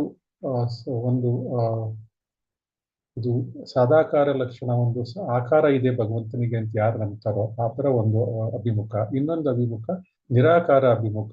ಅದು ಯಾರು ನಿರಾಕಾರ ಬ್ರಹ್ಮನನ್ನು ಒಪ್ಕೊಳ್ತಾರೋ ಅವರಿಗೆ ನಿರಾಕಾರನಾಗಿ ಭಗವಂತ ಕಾಣಿಸ್ಕೊಳ್ತಾನೆ. ಸೊ ಸದಾಕಾರದಲ್ಲಿ ಭಗವಂತ ಹೇಗೆ ಕಾಣಿಸ್ಕೊಳ್ತಾನೆ ಅಂದ್ರೆ, ಯದುವಂಶದಲ್ಲಿ ಹುಟ್ಟಿದ ಒಬ್ಬ ಕುಟುಂಬದ ಸದಸ್ಯನಾದ ಹಾಗೆ ಕಾಣಿಸ್ಕೊಳ್ತಾನೆ, ಅಥವಾ ಸಖನಾಗಿ ಕಾಣಿಸ್ಕೊಳ್ತಾನೆ. ಅರ್ಜುನದ ಉದಾಹರಣೆ ತಗೊಳ್ಬಹುದು. ಅಥವಾ ಬ್ರಹ್ಮಾವರದ ನಿವಾಸಿಗಳ ಸಹವಾಸಿಯಾಗಿ ಕಾಣಿಸ್ಕೊಳ್ಬಹುದು. ಅಥವಾ ನಂದ ಯಶೋದೆಯರ ಮುದ್ದಾದ ಮಗನ ಹಾಗೆ, ಕಂದನ ಹಾಗೆ ಕಾಣಿಸ್ಕೊಳ್ಬಹುದು. ಅಥವಾ ದೇವಕಿಯ ಮಗನಾಗಿ ಕಾಣಿಸ್ಕೊಳ್ಬಹುದು. ಸುಧಾಮ, ಶ್ರೀಧಾಮ ಮತ್ತು ಮಧುಮಂಗಲ ಅಂತವರ ಸ್ನೇಹಿತನಾಗಿ ಕಾಣಿಸ್ಕೊಳ್ಬಹುದು. ವ್ರಜಭೂಮಿಯ ಗೋಪಿಕೆಯರ ಪ್ರೇಮಿಯಾಗಿ ಹಾಗೆ ಅವನು ಕಾಣಿಸ್ಕೊಳ್ಬಹುದು. ಇದೆಲ್ಲ ಈ ರೀತಿಯಾಗಿ ಅವನು ಪರಿಶುದ್ಧ ಭಕ್ತರ ಅವಿರತವಾಗಿ ಪರಿಶುದ್ಧ ಭಕ್ತರ ಸಂಗಾತಿಯಾಗಿರುತ್ತಾನೆ. ಇದು ಸದಾಕಾರ ಲಕ್ಷಣ. ಇನ್ನು ನಿರಾಕಾರ ಲಕ್ಷಣದಿಂದ ಏನ್ ಮಾಡ್ತಾನೆ ಭಗವಂತ? ಇದು ಎರಡನೇ ಲಕ್ಷಣ. ನಿರಾಕಾರ ಲಕ್ಷಣದಿಂದ ಅನಂತವಾದ ಹಾಗೂ ಸರ್ವವ್ಯಾಪಿಯಾಗಿರುವ ಬ್ರಹ್ಮ ಜ್ಯೋತಿಯ ಕಿರಣಗಳನ್ನು ವಿಸ್ತರಿಸುತ್ತಾನೆ. ಅವನ ಸ್ವಯಂ ಪ್ರಭೆ ಇದು. ಬ್ರಹ್ಮ ಜ್ಯೋತಿ ಅಂದ್ರೆ ಭಗವಂತನ ಸ್ವಯಂ ಪ್ರಭೆ. ಇದು ತನ್ನ ಸ್ವಯಂ ಪ್ರಭೆಯನ್ನು ಅವನ ಇನ್ನೊಂದು ಲಕ್ಷಣ. ಇದರಿಂದ ಅವನು ನಿರಾಕಾರವಾದ ಜನಗಳಿಗೆ ಅವನು ಕರುಣೆಯನ್ನು ತೋರ್ತಾನೆ. ಸೂರ್ಯರಶ್ಮಿಗೆ ಹೋಲಿಸಲಾಗುವ ಈ ಸರ್ವವ್ಯಾಪಿ ಬ್ರಹ್ಮ ಜ್ಯೋತಿಯು ಒಂದು ಸೂರ್ಯರಶ್ಮಿ ಏನಿದೆ ನಮ್ಮ ಈ ಭೂಮಂಡಲಕ್ಕೆ ಮಾತ್ರ, ಈ ನಾವಿರುವ ಸೂರ್ಯಮಂಡಲಕ್ಕೆ ಮಾತ್ರ ಉಳ್ಕೊಂಡಿರೋದು. ಅದು ಭೂಮಂಡಲಕ್ಕೆ ಮಾತ್ರ ಉಳ್ಕೊಂಡಿರೋದು. ಅದರಿಂದ ಹೊರಗಡೆ ಇಲ್ಲಿರುವ ಸೂರ್ಯ ಹೊರಗಡೆ ಹೋಗ್ಲಿಕ್ಕೆ ಸಾಧ್ಯ ಇಲ್ಲ. ಸೂರ್ಯರಶ್ಮಿ ಹೊರಗಡೆ ಹೋಗ್ಲಿಕ್ಕೆ ಸಾಧ್ಯ ಇಲ್ಲ. ಬೇರೆ ಭೂಮಂಡಲದಲ್ಲಿ ಬೇರೆ ಸೂರ್ಯನ ರಶ್ಮಿ ಇರುತ್ತೆ, ಸೂರ್ಯನ ಬೆಳಕು ಇರುತ್ತೆ. ಆದ್ರೆ ಭಗವಂತನ ಬ್ರಹ್ಮ ಜ್ಯೋತಿ ಆ ರೀತಿಯಲ್ಲ. ಸರ್ವ ಕಡೆ ಇದು ಎಲ್ಲ ಕಡೆ ಈ ಸರ್ವವ್ಯಾಪಿ ಬ್ರಹ್ಮ ಜ್ಯೋತಿ ಏನಿದೆ, ಆಧ್ಯಾತ್ಮಿಕ ಮತ್ತು ಐಹಿಕ ಜಗತ್ತಿನಲ್ಲಿ ಎರಡೂ ಕಡೆನೂ ಸಮಸ್ತವಾಗಿ ವಿಸ್ತಾರಗೊಂಡಿದೆ. ಇದು ನಿರಾಕಾರ ಲಕ್ಷಣವಾದ ಅನಂತವಾದ ಹಾಗೂ ಸರ್ವವ್ಯಾಪಿ ಬ್ರಹ್ಮ ಜ್ಯೋತಿ. ಇದು ಈ ಬ್ರಹ್ಮ ಜ್ಯೋತಿಯಲ್ಲಿ ಒಂದು ನಗಣ್ಯ ಭಾಗವಾದ ಲೌಕಿಕ ಪ್ರಪಂಚ ಇದೆ. ಅಂದ್ರೆ ನಗಣ್ಯ ಭಾಗ ಅಂದ್ರೆ ಒಂದು ಸಣ್ಣ ಸಾಸಿವೆ ಕಾಳಿನದು ಲೆಕ್ಕಕ್ಕೆ. ನಗಣ್ಯ ಅಂದ್ರೆ ಲೆಕ್ಕಕ್ಕಿಲ್ಲದ್ದು ಅಂತ. ಗಣ್ಯರು ಅಂದ್ರೆ ಏನು? ಮಹಾ ವ್ಯಕ್ತಿಗಳು ಅಂತ ಹೇಳಿ, ಗಣ್ಯವಾದ ವಸ್ತು, ದೊಡ್ಡ ವಸ್ತು. ನಗಣ್ಯ ಅಂದ್ರೆ ಅತ್ಯಂತ ಸಣ್ಣವಾದ ವಸ್ತು, ಲೆಕ್ಕಕ್ಕೆ ಬಾರದಂತಹ ಒಂದು ಸಣ್ಣವಾದ ವಸ್ತು ಲೌಕಿಕ ಪ್ರಪಂಚ. ಅದು ಮಹತ್ವದಿಂದ ಒಂದು ಮಹತ್ವತ್ವ ಎಂಬುವ ಅಂಧಕಾರದಿಂದ ಆವೃತವಾಗಿದೆ.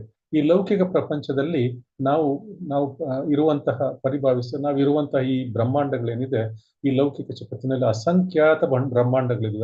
ಅದರಿಂದ ಭಗವಂತನಿಗೆ ಹೇಳ್ತಾರೆ ಅಖಿಲಾಂಡ ಕೋಟಿ ಬ್ರಹ್ಮಾಂಡಗಳ ಒಡೆಯ ಅಂತ ನಾವು ಕರಿತೀವಿ. ಅಖಿಲಾಂಡ ಅಂದ್ರೆ ಲೆಕ್ಕವಿಲ್ಲದ್ದು, ಅಷ್ಟು ಇನ್ಫೈನೈಟ್ ಅಂತ ಹೇಳ್ತಾರೆ ಇಂಗ್ಲಿಷ್ ಅಲ್ಲಿ. ಇನ್ಫೈನೈಟ್ ಅಂದ್ರೆ ಅಖಿಲಾಂಡ ಕೋಟಿ, ಇನ್ಫೈನೈಟ್ ಕ್ರೋರ್ಸ್, ಅಖಿಲಾಂಡ ಕೋಟಿ ಬ್ರಹ್ಮಾಂಡಗಳು. ಅಷ್ಟೊಂದು ಬ್ರಹ್ಮಾಂಡಗಳಿವೆ. ಲೆಕ್ಕ ಅಂದ್ರೆ ನಮ್ಮ ಮಾನವನ ಪರಿಮಿತಿಯಲ್ಲಿ, ಮನಸ್ಸಿನ ಪರಿಮಿತಿಗೆ ಬರಲಿಕ್ಕೆ ಸಾಧ್ಯವಿಲ್ಲದಂತ ಅಷ್ಟು ಬ್ರಹ್ಮಾಂಡಗಳಿವೆ. ಎಂತ ಬ್ರಹ್ಮಾಂಡಗಳು! ಪ್ರತಿ ಬ್ರಹ್ಮಾಂಡಗಳು ಕೂಡ ನಾವು ವಾಸಿಸ್ತಿರುವಂತಹ ಸಹಸ್ರಾರು ಗ್ರಹಗಳಿವೆ. ಸೊ ಈ ರೀತಿಯಾಗಿ ಈ ನಗಣ್ಯದಲ್ಲೇ ಇಷ್ಟೊಂದು ದೊಡ್ಡದಾಗಿದೆ. ನಮ್ಗೆ ಈ ನಗಣ್ಯದಲ್ಲೇ ಹೋಗ್ಲಿಕ್ಕೆ ಸಾಧ್ಯ, ನಗಣ್ಯದ ಬಗ್ಗೆ ನಮ್ಗೆ ತಿಳ್ಕೊಳ್ಳಿಕ್ಕೆ ನಮ್ಗೆ ಸಾಧ್ಯವಾಗ್ತಾ ಇಲ್ಲ. ಇನ್ನು ಭಗವಂತನ ಅಪರಿಮಿತವಾದ ಐಶ್ವರ್ಯಗಳ ಬಗ್ಗೆ ತಿಳ್ಕೊಳ್ಳಿಕ್ಕೆ ಹೇಗೆ ಸಾಧ್ಯ ನಮ್ಗೆ? ಈ ಲೌಕಿಕ ವ್ಯಕ್ತಿಗಳು ಈ ಭಗವಂತನ ಕಿರಣ ಏನಿದೆ ಅದರ ಅನಂತವಾದ ವಿಸ್ತರಣೆಯಿಂದನೇ ಮಂತ್ರಮುಗ್ಧರಾಗ್ಬಿಟ್ಟಿರ್ತಾರೆ. ಅದರ ಭಕ್ತರಿಗೆ ಗೊತ್ತಿದೆ. ಈ ವ್ಯಕ್ತಿಗತ ರೂಪದಲ್ಲಿ ನಾವು ಭಕ್ತರು ಮಾತ್ರ ವ್ಯಕ್ತಿಗತ ರೂಪದಲ್ಲಿ ಆಸಕ್ತರಾಗಿರ್ತಾರೆ. ಅವರಿಗೆ ಈ ನಿರಾಕಾರ ಲಕ್ಷಣವಾದ ಸೂರ್ಯರಶ್ಮಿ ಅಂತಹ ಬ್ರಹ್ಮ ಜ್ಯೋತಿಯ ಅವಶ್ಯಕತೆಯ ಬಗ್ಗೆ ಅವರು ತಲೆ ಕೆಡಿಸ್ಕೊಳ್ಳೋದಿಲ್ಲ. ಅವರು ಬ್ರಹ್ಮ ಜ್ಯೋತಿಯ ಹಿಂದಿರುವ ಬ್ರಹ್ಮನನ್ನು ಅಂದ್ರೆ ಭಗವಂತನಾದ ಶ್ರೀಕೃಷ್ಣನ ನೋಡ್ಲಿಕ್ಕೆ ಇಷ್ಟಪಡ್ತಾರೆ. ಅಂತಹ ಸಕಾರ ರೂಪವನ್ನು ಅವರು ನೋಡ್ಲಿಕ್ಕೆ ಇಷ್ಟಪಡ್ತಾರೆ. ಅದರಲ್ಲಿ ಮಾತ್ರ ಅವರು ಆಸಕ್ತಿಯನ್ನು ತೊಳೆದಿರ್ತಾರೆ. ಸೊ ವ್ಯಕ್ತಿಗತ ರೂಪದಲ್ಲಿ ವಿಷಯದಲ್ಲಿ ಆಸಕ್ತಿ. ಜನ್ಮಾದಿಯಸ್ಯ ಅತಃ ಸೊ ಹೇಗೆ ಸೂರ್ಯನ ಕಿರಣಗಳು ಸೂರ್ಯ ಗೋಲದಲ್ಲಿ ಕೇಂದ್ರೀಕೃತವಾಗಿರುತ್ತೆ, ಇದರಿಂದ ಸೂರ್ಯ ಗೋಲದಿಂದ ಹೊರಗಡೆ ಹೋಗ್ಲಿಕ್ಕೆ ಸಾಧ್ಯ ಇಲ್ಲ ಸೂರ್ಯನ ಕಿರಣಗಳು. ಸೊ ಬ್ರಹ್ಮ ಜ್ಯೋತಿಯು ಆಧ್ಯಾತ್ಮಿಕ ಆಕಾಶದಲ್ಲಿ ಸರ್ವೋಚ್ಚವಾದ ಆಧ್ಯಾತ್ಮಿಕವಾದ ಗೋಲೋಕ ವೃಂದಾವನದಲ್ಲಿ ಕೇಂದ್ರೀಕೃತವಾಗಿದೆ. ಹೇಗೆ ಸೂರ್ಯನ ಬೆಳಕು ಸೂರ್ಯ ಗೋಲದಲ್ಲಿ ಕೇಂದ್ರೀಕೃತವಾಗಿದೆಯೋ ಅದೇ ರೀತಿ ಈ ಬ್ರಹ್ಮ ಜ್ಯೋತಿ ಗೋಲೋಕ ಬೃಂದಾವನದಲ್ಲಿ ಕೇಂದ್ರೀಕೃತವಾಗಿದೆ. ಸೊ ಇದು ಅಮೇಯವಾದ ಅಂದ್ರೆ ಅನಂತವಾದ ಇನ್ಫನೈಟ್ ಆಧ್ಯಾತ್ಮಿಕ ಆಕಾಶದಲ್ಲಿ, ಅದು ಅಮೇಯ ಅಂದ್ರೆ ಲೆಕ್ಕಕ್ಕೆ ಕಾಣದಷ್ಟು, ನಮ್ಮ ಮಾನವನ ಮನಸ್ಸಿನ ಲೆಕ್ಕಕ್ಕೆ ಸಿಗದಷ್ಟು ಆಧ್ಯಾತ್ಮಿಕ ಅಮೇಯವಾದ ದೊಡ್ಡ ಜಗತ್ತಿದೆ. ಅಂತಹ ದೊಡ್ಡ ಆಧ್ಯಾತ್ಮಿಕ ಜಗತ್ತಿನಲ್ಲಿ ಹಲವಾರು ಕೋಟ್ಯಾಂತರ ಆಧ್ಯಾತ್ಮಿಕ ಗ್ರಹಗಳು ತುಂಬಿಕೊಂಡಿವೆ. ಸೊ ಇವುಗಳನ್ನೆಲ್ಲವನ್ನು ವೈಕುಂಠಗಳು ಅಂತ ಕರೀತಾರೆ. ವೈಕುಂಠಗಳು ಅಂತ ಈ ಗ್ರಹಗಳನ್ನು, ಆಧ್ಯಾತ್ಮಿಕ ಗ್ರಹಗಳನ್ನು ಕರೀತಾರೆ. ಇದಕ್ಕಿಂತಲೂ ದೂರದಲ್ಲಿ ಈ ಲೌಕಿಕ ಆಕಾಶದಿಂದ ಆಚೆಗೆ ಈ ವೈಕುಂಠ ಗ್ರಹಗಳು ತುಂಬಾ ದೂರದಲ್ಲಿವೆ. ಸೊ ಲೌಕಿಕ ವ್ಯಕ್ತಿಗಳಿಗೆ ಲೌಕಿಕ ಆಕಾಶದ ಬಗ್ಗೆ ಸಾಕಷ್ಟು ಮಾಹಿತಿ ಇಲ್ಲ. ಸುಶೀಲ ಪ್ರಭುಪಾದರು ಇರ್ತಾರೆ, ಈ ಲೌಕಿಕ ಜನಗಳಿಗೆ ಲೌಕಿಕ ಆಕಾಶದ ಬಗ್ಗೆ ಗೊತ್ತಿಲ್ಲ ಸರಿಯಾಗಿ. ಅವರು ಇದು ಆಧ್ಯಾತ್ಮಿಕದ ಬಗ್ಗೆ ಏನ್ ತಿಳ್ಕೊಳ್ಳಿಕ್ಕೆ, ಆಧ್ಯಾತ್ಮಿಕ ಲೋಕದ ಬಗ್ಗೆ ಏನ್ ತಿಳ್ಕೊಳ್ಳಿಕ್ಕೆ ಸಾಧ್ಯ? ಸೊ ಆದ್ರಿಂದ ಲೌಕಿಕರು ಸದಾ ಭಗವಂತನಿಂದ ಅತ್ಯಂತ ದೂರದಲ್ಲಿರ್ತಾರೆ. ಭವಿಷ್ಯದಲ್ಲಿ ಈಗೆಲ್ಲ ದೊಡ್ಡ ರಾಕೆಟ್ಗಳನ್ನೆಲ್ಲ ಮಾಡ್ತಾ ಇದ್ದಾರೆ, ಬೇರೆ ಬೇರೆ ಗ್ರಹಗಳಿಗೆ ಹೋಗ್ಲಿಕ್ಕೆ ಬರ್ಲಿಕ್ಕೆಲ್ಲ ಪ್ರಯತ್ನ ಪಡ್ತಾ ಇದ್ದಾರೆ. ಭವಿಷ್ಯದಲ್ಲಿ ಒಂದು ವಾಯುವೇಗದಿಂದ ಅಥವಾ ವಾಯುವೇಗದಿಂದಲೂ ಹೆಚ್ಚಾಗಿ ಮನೋವೇಗದಿಂದ ಸಂಚರಿಸುವ ಯಾವುದಾದ್ರೂ ಒಂದು ಯಂತ್ರವನ್ನು ಮನುಷ್ಯ ತಯಾರಿಸಲು ಪ್ರಯತ್ನ ಪಟ್ಟರೂ ಕೂಡ, ಈ ಲೌಕಿಕ ವ್ಯಕ್ತಿಗಳು ಪ್ರಯತ್ನ ಪಟ್ಟರೂ ಕೂಡ ಆಧ್ಯಾತ್ಮಿಕ ಗ್ರಹಗಳನ್ನು ತಲುಪಲಿಕ್ಕೆ ಖಂಡಿತವಾಗ್ಲೂ ಸಾಧ್ಯವಿಲ್ಲ ಅಂತ ಹೇಳಿ ಈ ಶ್ಲೋಕದಲ್ಲಿ ಶ್ರೀ ಪ್ರಭುಪಾದರು ತಮ್ಮ ಭಾವಾರ್ಥದಲ್ಲಿ ಕೊಡ್ತಾ ಇದ್ದಾರೆ. ಸೊ ಆದ್ರಿಂದ ಅಂತಹ ಐಹಿಕ ವ್ಯಕ್ತಿಗಳಿಗೆ ಭಗವಂತನ ಮತ್ತು ಭಗವಂತನ ಧಾಮ ಸದಾ ಒಂದು ಮಿಥ್ಯಾಗಿ, ಅಂದ್ರೆ ಮೈಥಾಲಜಿ ಅಂತ ಕರೀತಾರೆ. ಅವರಿಗೆ ಒಂದು ನಿಗೂಢವಾದ ಒಂದು ಮೈಥಾಲಜಿಯಾಗಿ ಉಳಿಯುತ್ತೆ. ಅವರಿಗೆ ಎಂದಿಗೂ ಕಾಣಿಸ್ಲಿಕ್ಕೆ ಗೊತ್ತಾಗಲ್ಲ, ಅವ್ರಿಗೂ ಅರ್ಥವಾಗುವುದಿಲ್ಲ. ಆದರೆ ಭಕ್ತರಿಗೆ ಅವನು ಸದಾ ಸಂಗಾತಿಯಾಗಿರ್ತಾನೆ. ಸೊ ಅದು ಸಕಾರ ರೂಪದಲ್ಲಿ ಅವನು ಭಕ್ತರಿಗೆ ಸದಾ ಸಂಗಾತಿಯಾಗಿರ್ತಾನೆ, ನಿರಾಕಾರ ರೂಪದಲ್ಲಿ ಈ ಐಹಿಕ ಜಗತ್ತಿನ ವ್ಯಕ್ತಿಗಳಿಗೆ ಕಾಣಿಸ್ಕೊಳ್ತಾನೆ. ಆಧ್ಯಾತ್ಮಿಕ ಜಗತ್ತಿನ ಆಧ್ಯಾತ್ಮಿಕ ಆಕಾಶದಲ್ಲಿ ಭಗವಂತನ ಐಶ್ವರ್ಯ ಅಳುತೆಗೆ ನಿಲುಕದ್ದು, ಅಖಿಲಾಂಡ ಕೋಟಿ ಬ್ರಹ್ಮಾಂಡಗಳ ಒಡೆಯಲ್ಲ ಅವನು. ಸೊ ಅವನ ಐಶ್ವರ್ಯ, ಭಗವಂತನ ಐಶ್ವರ್ಯ ತಿಳ್ಕೊಳ್ಳಿಕ್ಕೆ ಇಬ್ಬರಿಗೆ ಸಾಧ್ಯ. ಒಂದು ಭಗವಂತ ಅವನೇ ಹೇಳಬೇಕು, ಮತ್ತೆ ಆ ಭಗವಂತನ ಅವಾಗ ಅವನು ಹೇಳಿದ್ರೆ ಯಾರಿಗೆ ಹೇಳೋದು? ಅವನು ತನ್ನ ಶುದ್ಧ ಭಕ್ತರಿಗೆ ಮಾತ್ರ ಹೇಳ್ತಾನೆ. ಶುದ್ಧ ಭಕ್ತರಿಗೆ ಮಾತ್ರ ಭಗವಂತನ ಐಶ್ವರ್ಯ ಅಳತೆ ತಿಳ್ಕೊಳ್ಳಿಕ್ಕೆ ಸಾಧ್ಯ. ಅದು ಯಾವಾಗ ಭಗವಂತನ ಕೃಪೆಯಿಂದ ಭಗವಂತನೇ ಹೇಳಿದಾಗ ಮಾತ್ರ ತಿಳ್ಕೊಳ್ಳಿಕ್ಕೆ ಸಾಧ್ಯ. ಸೊ ಹೀಗಾಗಿ ಕೇವಲ ಇಬ್ಬರಿಗೆ ಮಾತ್ರ ಭಗವಂತನ ಐಶ್ವರ್ಯ ಅಳತೆಗೆ ಸಿಗ್ಲಿಕ್ಕೆ ಸಾಧ್ಯ, ಐಶ್ವರ್ಯ ಬಗ್ಗೆ ತಿಳ್ಕೊಳ್ಳಿಕ್ಕೆ ಸಾಧ್ಯ. ಒಂದು ಶುದ್ಧ ಭಕ್ತ ಮತ್ತೆ ಭಗವಂತ ಸ್ವಯಂ ಭಗವಂತ, ಅವರಿಬ್ಬರಿಗೆ ಮಾತ್ರ ಗೊತ್ತಾಗ್ಲಿಕ್ಕೆ ಸಾಧ್ಯ. ಮಿಕ್ಕಿದ ಯಾರಿಗೂ ಕೂಡ ಭಗವಂತನ ಐಶ್ವರ್ಯ ಅಳತೆಗೆ ಸಿಗುವುದಿಲ್ಲ. ಭಗವಂತನು ಸಾಂಶ ವಿಸ್ತರಣೆಯಿಂದ ವಿಮುಕ್ತ ಭಕ್ತ ಸಂಗಾತಿಗಳು, ಅಂದ್ರೆ ತನ್ನ ನಿತ್ಯ ಭಕ್ತರ ಸಂಘದ ಜೊತೆಯಲ್ಲಿ ಅಸಂಖ್ಯಾತ ವೈಕುಂಠ ಗ್ರಹಗಳಲ್ಲಿ ಅಸಂಖ್ಯಾತವಾಗಿ ಅವನು ಆಧ್ಯಾತ್ಮಿಕ ಗ್ರಹಗಳಲ್ಲಿ ವಾಸ ಮಾಡ್ತಾನೆ. ಆದ್ರೆ ಭಗವಂತನ ಅಸ್ತಿತ್ವದಲ್ಲಿ ಐಕ್ಯವಾಗ್ಲಿಕ್ಕೆ ಯಾರು ಇಷ್ಟಪಡ್ತಾರ ಅಂತ ನಿರಾಕಾರವಾದಿಗಳಿಗೆ ಬ್ರಹ್ಮ ಜ್ಯೋತಿಯಲ್ಲಿ ಅವರು ಒಂದು ಆಧ್ಯಾತ್ಮಿಕ ಕಿಡಿಯಂತೆ ಐಕ್ಯವಾಗ್ತಾರೆ. ಅವರಿಗೆ ಅವಕಾಶ ಕೊಡ್ತಾನೆ ಭಗವಂತ ಯಾರನ್ನೂ ಬಿಟ್ಕೊಡೋದಿಲ್ಲ, ಎಲ್ಲರೂ ಭಗವಂತನ ಮಕ್ಕಳು. ಸೊ ಯಾರು ಬ್ರಹ್ಮ ಜ್ಯೋತಿಯಲ್ಲಿ ಒಂದಾಗ್ಲಿಕ್ಕೆ ಇಷ್ಟಪಡ್ತಾರೆ ಅವರಿಗೆ ಒಂದು ಆಧ್ಯಾತ್ಮಿಕ ಕಿಡಿಯಂತೆ ಬ್ರಹ್ಮ ಜ್ಯೋತಿಯಲ್ಲಿ ಐಕ್ಯವಾಗ್ಲಿಕ್ಕೆ ಭಗವಂತ ಅವಕಾಶ ಮಾಡಿಕೊಡ್ತಾನೆ. ಸೊ ಅದೇ ರೀತಿ ವೈಕುಂಠ ಗ್ರಹದಲ್ಲಾಗಲಿ ಅಥವಾ ಪರಮಗ್ರಹವಾದ ಗೋಲೋಕ ವೃಂದಾವನದಲ್ಲಾಗಲಿ ಅಂತಹ ವ್ಯಕ್ತಿಗಳಿಗೆ ವೈಕುಂಠ ಗ್ರಹ ಮತ್ತು ಗೋಲೋಕ ಬೃಂದಾವನಗಳಲ್ಲಿ ಅವನಿಗೆ ಹೋಗ್ಲಿಕ್ಕೆ ಅರ್ಹತೆ ಇರುವುದಿಲ್ಲ. ಗೋಲೋಕ ಬೃಂದಾವನದಲ್ಲಿ ಭಗವದ್ಗೀತೆಯನ್ನು ಭಗವಂತ ಏನ್ ಹೇಳಿದಾನೆ, ಮದ್ದಾಮ ಅಂತ ಹೇಳ್ತಾನೆ. ಅದನ್ನು ಈ ಶ್ಲೋಕದಲ್ಲಿ ಸ್ವಧಾಮ ಅಂತ ಹೇಳ್ತಾನೆ. ಭಗವಂತನ ಸ್ವಧಾಮ ಮದ್ದಾಮ ಎರಡು ಒಂದೇ. ಆ ಸ್ವಧಾಮವನ್ನೇ ಭಗವಂತ ಮದ್ದಾಮ ಅಂದ್ರೆ ನನ್ನ ಧಾಮ ಅಂತ ಕರೆದಿದ್ದಾನೆ. ಸೊ ಈ ಧಾಮವನ್ನು ಭಗವದ್ಗೀತೆಯಲ್ಲಿ 15.6 ಶ್ಲೋಕದಲ್ಲಿ ಅರ್ಜುನನಿಗೆ ಹೇಳ್ತಾನೆ, ನ ತದ್ಭಾಸಯತೆ ಸೂರ್ಯೋ ನ ಶಶಾಂಕೋ ನ ಪಾವಕಃ ಯದ್ಗತ್ವಾನ ನಿವರ್ತಂತೆ ತದ್ದಾಮ ಪರಮಂ ಮಮ. ಭಗವಂತನ ಸ್ವಧಾಮವನ್ನು ಬೆಳಗ್ಲಿಕ್ಕೆ ಬಿಸಿಲಾಗ್ಲಿ ಬೆಳದಿಂಗಲಾಗ್ಲಿ ಅಥವಾ ಯಾವುದೇ ವಿದ್ಯುತ್ ಶಕ್ತಿ ಆಗ್ಲಿ ಬೇಕಾಗಿಲ್ಲ. ಆ ಧಾಮ ಅಥವಾ ಸ್ಥಳವು, ಭಗವಂತನ ಸ್ಥಳವು, ಅದರ ಗೋಲೋಕ ಧಾಮ ಅಥವಾ ವೈಕುಂಠ ಧಾಮಗಳು ಪರಮಶ್ರೇಷ್ಠವಾದುದು. ಅಲ್ಲಿಗೆ ಹೋಗುವವರು ಈ ಲೌಕಿಕ ಜಗತ್ತಿಗೆ ಮತ್ತೆ ಮರಳಿ ಬರುವುದಿಲ್ಲ. ವೈಕುಂಠ ಗ್ರಹಗಳು ಹಾಗೂ ಗೋಲೋಕ ವೃಂದಾವನದ ಗ್ರಹಗಳು ಸ್ವಯಂ ಪ್ರಕಾಶವನ್ನು ಹೊಂದಿರ್ತವೆ. ಭಗವಂತನ ಸ್ವಧಾಮಗಳಿಂದ ಹರಡಿದ ಕಿರಣಗಳಿಂದ ಬ್ರಹ್ಮ ಜ್ಯೋತಿ ಅಸ್ತಿತ್ವಕ್ಕೆ ಬರುತ್ತದೆ. ಈ ಸಂಗತಿ ಮಂಡೂಕೋಪನಿಷತ್, ಕಠೋಪನಿಷತ್ ಮತ್ತು ಶ್ವೇತಾಶ್ವತರ ಉಪನಿಷತ್ತುಗಳಲ್ಲಿ ಹೇಳಲ್ಪಟ್ಟಿದೆ. ನ ತತ್ರ ಸೂರ್ಯೋ ಭಾತಿ ನ ಚಂದ್ರ ತಾರಕಂ ನೇಮ ವಿದ್ಯುತೋ ಭಾತಿ ಕುತುಯೋ ಅಗ್ನಿಃ ತಮೇವ ಭಾಂತಮನುಭಾತಿ ಸರ್ವಂ ತಸ್ಯ ಭಾಸಾ ಸರ್ವಮಿದಂ ವಿಭಾತಿ.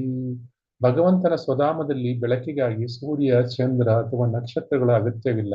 ವಿದ್ಯುತ್ತಿನ ಅಗತ್ಯವಂತೂ ಇಲ್ಲವೇ ಇಲ್ಲ. ಅಂದ ಮೇಲೆ ಹೊತ್ತಿಸಿಟ್ಟ ದೀಪಗಳ ಕುರಿತು ಹೇಳುವುದೇನಿದೆ? ಪ್ರತಿಯಾಗಿ ಈ ಗ್ರಹಗಳು ಸ್ವಯಂ ಪ್ರಕಾಶವನ್ನು ಹೊಂದಿರುವುದರಿಂದ ಇಂಥ ಸರ್ವ ಪ್ರಭೆ ಸಾಧ್ಯವಾಗಿದೆ. ಸೊ ಆದುದರಿಂದ ಯಾವುದೆಲ್ಲವೂ ಹೊಳೆಯುತ್ತದೋ ಅವೆಲ್ಲವೂ ಕೂಡ ಈ ಸ್ವಧಾಮದ ಪ್ರತಿಫಲನದ ಫಲವಷ್ಟೇ. ನಮಗೆ ಯಾವುದೇ ವಸ್ತುವನ್ನು ನೋಡಬೇಕು ಅಂದ್ರೆ ಈ ಐಕ್ಯ ಜಗತ್ತಿನಲ್ಲಿ ನಮಗೆ ಅದರ ಮೇಲೆ ಬೆಳಕು ಬೀಳಬೇಕು, ಅವಾಗ ನಮ್ಗೆ ಆ ವಸ್ತು ಕಾಣಿಸುತ್ತದೆ. ಸೂರ್ಯನ ಬೆಳಕಿಲ್ಲ ಅಂದ್ರೆ ನಮ್ಗೆ ಏನೂ ಕಾಣಿಸೋದಿಲ್ಲ. ಅವಾಗ ನಾವು ಏನ್ ಮಾಡ್ಕೋತೀವಿ? ವಿದ್ಯುತ್ ಶಕ್ತಿಯನ್ನು ಹೊತ್ತಿಸ್ತೇವೆ ಅಥವಾ ದೀಪವನ್ನು ಹೊತ್ತಿಸಿ ಆ ದೀಪದ ಬೆಳಕಿನಿಂದ ಬರುವ ಪ್ರತಿಫಲನದಿಂದ ಅಷ್ಟೇ ನಾವು ಆ ವಸ್ತುವನ್ನು ನೋಡ್ಲಿಕ್ಕೆ ಸಾಧ್ಯ. ಸೊ ಅದರಿಂದ ಇಲ್ಲಿ ಈ ಗ್ರಹಗಳ ಏನಿದೆ ಪ್ರಕಾಶ, ಅವುಗಳೆಲ್ಲವೂ ಕೂಡ ಈ ಸರ್ವಪ್ರಭೆಯಿಂದ ಬರುವ, ಈ ಸ್ವಧಾಮದಿಂದ ಬರುವ ಸರ್ವಪ್ರಭೆಯಿಂದ ಸಾಧ್ಯವಾಗಿದೆ. ನಿರಾಕಾರ ಬ್ರಹ್ಮ ಜ್ಯೋತಿಯು ಪ್ರಭೆಯಿಂದ ಯಾರು ಕಣ್ಣು ಕುಕ್ಕಿದಂತಾಗುತ್ತಾನೆ ಅಂತವನು ವ್ಯಕ್ತಿಗತ ದಿವ್ಯತ್ವವನ್ನು, ಭಗವಂತನ ವ್ಯಕ್ತಿಗತ ದಿವ್ಯತ್ವವನ್ನು ತಿಳಿಯಲಿಕ್ಕೆ ಸಾಧ್ಯವಿಲ್ಲ. ಸೊ ಈಶೋಪನಿಷತ್ತಿನ 15ನೇ ಶ್ಲೋಕದಲ್ಲಿ ಭಕ್ತನು ಭಗವಂತನನ್ನು ಒಂದು ಪ್ರಾರ್ಥನೆ ಮಾಡ್ತಾನೆ. ಭಗವಂತ, ನಿನ್ನ ಕಣ್ಣು ಕುಕ್ಕಿಸುವ ಪ್ರಭೆಯನ್ನು ಸರಿಸು, ಯಾಕಂದ್ರೆ ನಾನು ನಿನ್ನ ದರ್ಶನ ಮಾಡಲು ಅಪೇಕ್ಷಿಸುತ್ತೇನೆ. ಸೊ ಅದರಿಂದ ದಯವಿಟ್ಟು ನಿನ್ನ ಪ್ರಭೆಯನ್ನು, ಕಣ್ಣು ಕುಕ್ಕಿಸುವ ಪ್ರಭೆಯನ್ನು ಸರಿಸಿ, ಅಂದ್ರೆ ಈ ಬ್ರಹ್ಮಜ್ಯೋತಿಯನ್ನು ಸರಿಸಿ ನಿನ್ನ ಸಾಕ್ಷಾತ್ ಒಂದು ದರ್ಶನವನ್ನು ಕೊಡುವಂತ ಪ್ರಾರ್ಥನೆ ಮಾಡ್ತಾನೆ. ಅದು ಪ್ರಾರ್ಥನೆ ಏನು ಅಂದ್ರೆ, ಹಿರಣ್ಮಯೇನ ಪಾತ್ರೇಣ ಸತ್ಯಸ್ಯಾಪಿ ಹಿತಂ ಮುಖಂ ತತ್ತತ್ವಂ ಪೂಷನ್ನ ಪಾವೃಣೋ ಸತ್ಯ ಧರ್ಮಾಯ ದೃಷ್ಟಯೇ. ಹೇ ಭಗವಂತ, ನೀನು ಲೌಕಿಕ ಅಲೌಕಿಕಗಳ ಎರಡರ ಪಾಲಕ. ಪ್ರತಿಯೊಂದು ನಿನ್ನ ಅನುಗ್ರಹದಿಂದ ವರ್ಧಿಸುತ್ತದೆ. ನಿನ್ನ ಭಕ್ತಿ ಸೇವೆ ಅಥವಾ ಭಕ್ತಿ ಯೋಗವೇ ವಾಸ್ತವ ಧರ್ಮಸೂತ್ರ ಅಥವಾ ಸತ್ಯ ಧರ್ಮ. ನಾನು ಆ ಸೇವೆಯಲ್ಲಿ ನಿಮಗ್ನನಾಗಿದ್ದೇನೆ. ಆದುದರಿಂದ ಕೃಪೆ ಇಟ್ಟು ನಿನ್ನ ನಿಜವಾದ ಮುಖವನ್ನು ತೋರಿಸು. ಭಗವಂತ ಹೇಗೆ ನಿಜವಾದ ಮುಖವನ್ನು ತೋರಿಸುತ್ತಾನೆ? ಬ್ರಹ್ಮಜ್ಯೋತಿ ಎಂಬ ಕಿರಣಗಳ ಯವನಿಕೆಯನ್ನು ಸರಿಸು. ಯವನಿಕೆ ಅಂದ್ರೆ ಇಲ್ಲಿ ಕರ್ಟನ್ ಅಂತ ಅರ್ಥ ಮಾಡ್ಕೋಬಹುದು. ಭಗವಂತನ ಬ್ರಹ್ಮಜ್ಯೋತಿ ಕಿರಣಗಳಿಂದ ಕರ್ಟನನ್ನು ಯಾವಾಗ ಸರಿಸುತ್ತಾನೆ, ಆಗ ಭಗವಂತನ ಶಾಶ್ವತ ಜ್ಞಾನಾನಂದ ರೂಪವನ್ನು ನೋಡ್ಲಿಕ್ಕೆ ಸಾಧ್ಯ. ಅದರಿಂದ ಭಗವಂತ ಇದು ಭಕ್ತ ಏನು ಪ್ರಾರ್ಥನೆ ಮಾಡ್ತಾನೆ? ಹಿರಣ್ಮಯೇನ ಪಾತ್ರೇಣ ಸತ್ಯಸ್ಯಾಪಿ ಹಿತಂ ಮುಖಂ. ನಿನ್ನ ಮುಖ ಏನಿದೆ ಅದು ಹಿರಣ್ಮಯ, ಇದು ಬಂಗಾರದಂತಹ ಇದು ಒಂದು ಏನಿದೆ ಬೆಳಕಿದೆ. ಅದರಿಂದ ಅದು ಸಂಪೂರ್ಣವಾಗಿ ಆಕ್ರಮಿಸಲ್ಪಟ್ಟಿದೆ. ಅದರಿಂದ ನಿನ್ನ ನಿಜವಾದ ಒಂದು ಇದನ್ನು ತೋರಿಸ್ಲಿಕ್ಕೆ ಶಾಶ್ವತ ಜ್ಞಾನಾನಂದ ರೂಪವನ್ನು ನೋಡ್ಲಿಕ್ಕೆ ನನ್ನ ಕೈಯಲ್ಲಿ ಆಗ್ತಾ ಇಲ್ಲ. ದಯವಿಟ್ಟು ಆ ಕಿರಣಗಳನ್ನು ಸರಿಸಿ ಸತ್ಯ ಧರ್ಮಾಯ ದೃಷ್ಟದೆ, ನಿಜವಾದ ಸತ್ಯವನ್ನು, ಸತ್ಯವಾದ ಧರ್ಮವಾದ ನಿನ್ನ ರೂಪವನ್ನು ನೋಡುವ ದೃಷ್ಟಿಯನ್ನು ನನಗೆ ಕರುಣಿಸುವಂತ ಭಗವಂತನಿಗೆ ಪ್ರಾರ್ಥನೆ ಮಾಡ್ತಾ ಇದ್ದಾರೆ. ಶ್ಲೋಕ 15. ಶ್ಲೋಕ 14ರಲ್ಲಿ ನಾವೇನು ನೋಡಿದ್ವಿ? ಭಗವಂತ ಎರಡು ರೂಪದಲ್ಲಿ ಕಾಣಿಸ್ಕೊಳ್ತಾನೆ. ಸದಾಕಾರ ಲಕ್ಷಣದಲ್ಲಿ ಕಾಣಿಸ್ಕೊಳ್ತಾನೆ ಮತ್ತು ನಿರಾಕಾರ ಲಕ್ಷಣದಿಂದ ಕಾಣಿಸ್ಕೊಳ್ತಾನೆ. ಸೊ ನಿರಾಕಾರ ಲಕ್ಷಣ ಅಂದ್ರೆ ಬ್ರಹ್ಮಜ್ಯೋತಿಯ ರೂಪದಲ್ಲಿ ಕಾಣಿಸ್ಕೊಳ್ತಾನೆ ಮತ್ತು ಸದಾಕಾರ ಲಕ್ಷಣ ಅಂದ್ರೆ ಸದಾಕಾರ ರೂಪದಲ್ಲಿ ಕಾಣಿಸ್ಕೊಳ್ತಾನೆ. ಸೊ ಅವನು ಸ್ನೇಹಿತನಾಗಿ, ಸಖನಾಗಿ, ಮಗನಾಗಿ ಈ ರೀತಿಯಾಗಿ ಅವನು ಸದಾಕಾರ ಲಕ್ಷಣದಲ್ಲಿ ಕಾಣಿಸ್ಕೊಳ್ತಾನೆ. ನಿರಾಕಾರ ಲಕ್ಷಣದಿಂದ ಅವನು ತನ್ನ ಬ್ರಹ್ಮಜ್ಯೋತಿಯ ಮೂಲಕವಾಗಿ ಅಭಕ್ತರಿಗೆ ಕಾಣಿಸ್ಕೊಳ್ತಾನೆ. ಸೊ ಇದು ಈ ಶ್ಲೋಕದ ಮುಖ್ಯ ವಿಷಯ. ಶ್ಲೋಕ 15. ಯತ್ ಕೀರ್ತನಂ ಯತ್ ಸ್ಮರಣಂ ಯದೀಕ್ಷಣಂ ಯದ್ವಂದನಂ ಯತ್ ಶ್ರವಣಂ ಯದರ್ಹಣಂ ಲೋಕಸ್ಯ ಸದ್ಯೋ ವಿದುನೋತಿ ಕಲ್ಮಷಂ ತಸ್ಮೈ ಸುಭದ್ರ ಶ್ರವಸೇ ನಮೋ ನಮಃ. ಯಾರ ಕೀರ್ತನೆ, ಸ್ಮರಣೆ, ದರ್ಶನ, ಪ್ರಾರ್ಥನೆ, ಶ್ರವಣ ಮತ್ತು ಪೂಜೆಯು ಕರ್ತೃವಿನ ಸಕಲ ಪಾಪಗಳನ್ನು ಕೂಡಲೇ ತೊಳೆದು ಬಿಡುವುದು, ಆ ಸಕಲ ಮಂಗಳಕರನಾದ ಭಗವಾನ್ ಶ್ರೀಕೃಷ್ಣನಿಗೆ ನನ್ನ ಗೌರವಪೂರ್ವಕ ನಮಸ್ಕಾರಗಳನ್ನು ಸಮರ್ಪಿಸುತ್ತೇನೆ. ಸೊ ಶುಕಮುನಿಗಳು, ಮಹಾ ಆಚಾರ್ಯರಾದ ಶುಕಮುನಿಗಳು ವ್ಯಕ್ತಿಯು ಸಕಲ ಪಾಪಗಳಿಂದ ಆಗುವ ಪರಿಣಾಮಗಳನ್ನು ಅಂತಹ ಪರಿಣಾಮಗಳಿಂದ ಹೇಗೆ ವಿಮುಕ್ತನಾಗಬಹುದು ಅನ್ನುವ ಒಂದು ಧಾರ್ಮಿಕ ಆಚರಣೆಗಳನ್ನು ಇಲ್ಲಿ ಸೂಚಿಸಿದ್ದಾರೆ. ಕೀರ್ತನಂ, ಸ್ಮರಣಂ, ದರ್ಶನಂ, ಪ್ರಾರ್ಥನಂ, ಶ್ರವಣಂ, ಪೂಜೆಯ ಅಂದ್ರೆ ಆರಾಧನಂ, ಈ ರೀತಿ ಯಾವುದೇ ಒಂದನ್ನು ನಾವು ಒಂದರ ಮೂಲಕ ಭಗವಂತನ ಆರಾಧಿಸಿದ್ರು ಕೂಡ ಕರ್ತೃವಿನ ಸಕಲ ಪಾಪಗಳನ್ನು ಕೂಡಲೇ ತೊಳೆದು ಬಿಡುತ್ತದೆ. ಸೊ ನಾವು ಹೇಗೆ ಇದನ್ನು ಮಾಡಬಹುದು? ಭಗವಂತನನ್ನು ಕೀರ್ತಿಸುವುದು ಸುಲಭ. ಸಂಕೀರ್ತನ ಮೂವ್ಮೆಂಟ್ ಅನ್ನು ಶ್ರೀಲ ಪ್ರಭುಪಾದರು ನಮಗೆ ಶ್ರೀಲ ಪ್ರಭುಪಾದರು ನಮಗೆ ಕೊಟ್ಟಿದ್ದಾರೆ. ಅದರಿಂದ ನಾವು 16 ಸುತ್ತು ಜಪವನ್ನು ಮಾಡುವುದನ್ನು ಕೀರ್ತನೆಯನ್ನು ಮಾಡಬಹುದು, ಅಥವಾ ಭಗವಂತನನ್ನು ಕೀರ್ತಿಸಬಹುದು. ಸ್ಮರಣೆಯನ್ನು ಮಾಡಬಹುದು, ಸದಾ ಭಗವಂತನ ಸ್ಮರಣೆಯನ್ನು ಮಾಡಬಹುದು. ಭಗವಂತನ ದರ್ಶನವನ್ನು ಮಾಡಲು, ಭಗವಂತನ ಮೂರ್ತಿಯನ್ನು ದರ್ಶನ ಮಾಡಲು ನಾವು ದೇವಾಲಯಗಳಿಗೆ ಹೋಗಬಹುದು. ಭಗವಂತನ ಎದುರು ಪ್ರಾರ್ಥನೆಗಳನ್ನು ಸಲ್ಲಿಸಬಹುದು. ಮತ್ತು ಶ್ರೀಮದ್ ಭಾಗವತದ ಭಗವಂತ ಹೇಳಿದಂತೆ ಭಗವಂತನ ಮಹಿಮೆಗಳನ್ನು ಕೇಳುವುದು ಶ್ರವಣಂ. ಸೊ ಹೀಗೆ ನಾವು ಈಗ ಭಗವಂತನ ಶ್ರವಣದಲ್ಲಿ ನಾವೆಲ್ಲರೂ ಕೇಳ್ತಾ ಇದ್ದೀವಿ.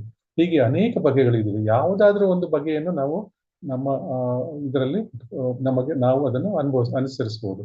ಕೀರ್ತನೆಯನ್ನು ಇಂಪಾದ ಸಂಗೀತದೊಡನೆ ಭಗವಂತನ ಕೀರ್ತನೆಗಳನ್ನು ಹಾಡುವ ಮೂಲಕ ಮತ್ತು ಶ್ರೀಮದ್ ಭಾಗವತ ಅಥವಾ ಭಗವದ್ಗೀತೆ ಶಾಸ್ತ್ರಗಳ ವಾಚನದ ಮೂಲಕವಾಗಿ ನಾವು ಶ್ರವಣವನ್ನು ಮತ್ತು ಕೀರ್ತನೆಗಳನ್ನು ಮಾಡಬಹುದು.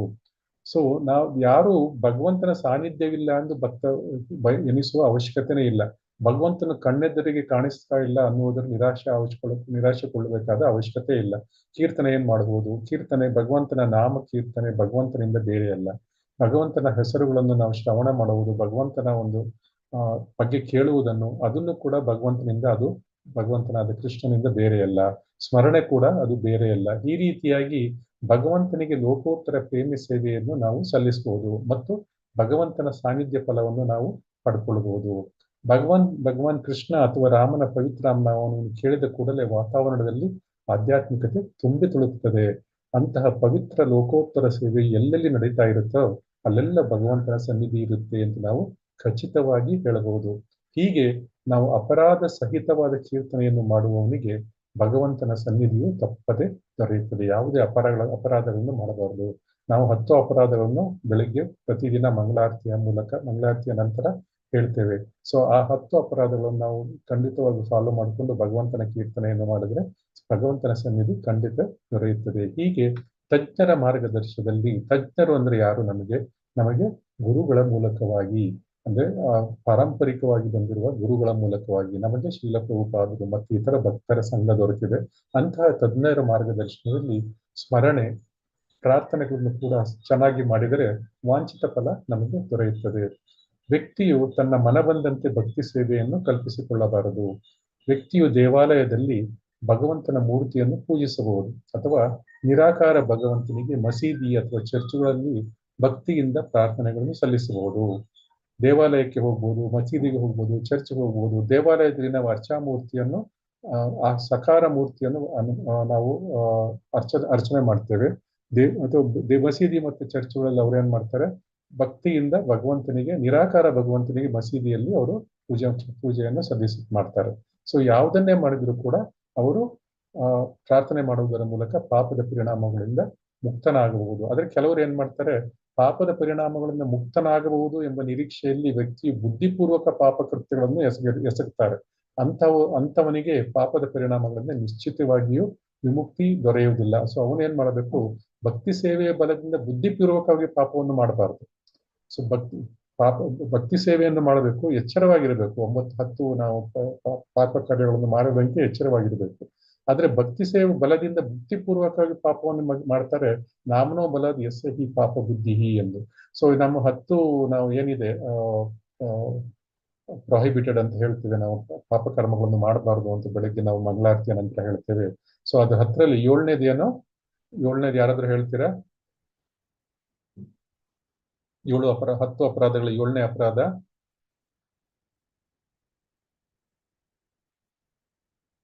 Committing sinful activities on the strength of the Holi name ಅಂತ 7ನೇ ಅಪರಾಧ.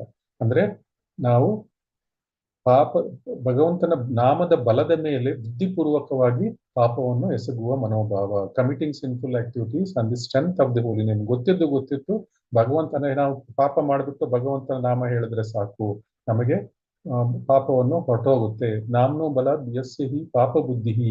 ಇದನ್ನು ಭಕ್ತಿ ಸೇವೆಯ ಆಚರಣೆಯಲ್ಲಿ ಅತ್ಯಂತ ದೊಡ್ಡ ಅಪರಾಧ. ಆದ್ದರಿಂದ ಇಂಥ ಪಾಪಕೂಪಗಳಿಂದ ರಕ್ಷಣೆ ಪಡೆಯಬೇಕಾದ ವ್ಯಕ್ತಿಗೆ ಶ್ರವಣವು ಅತ್ಯಗತ್ಯ.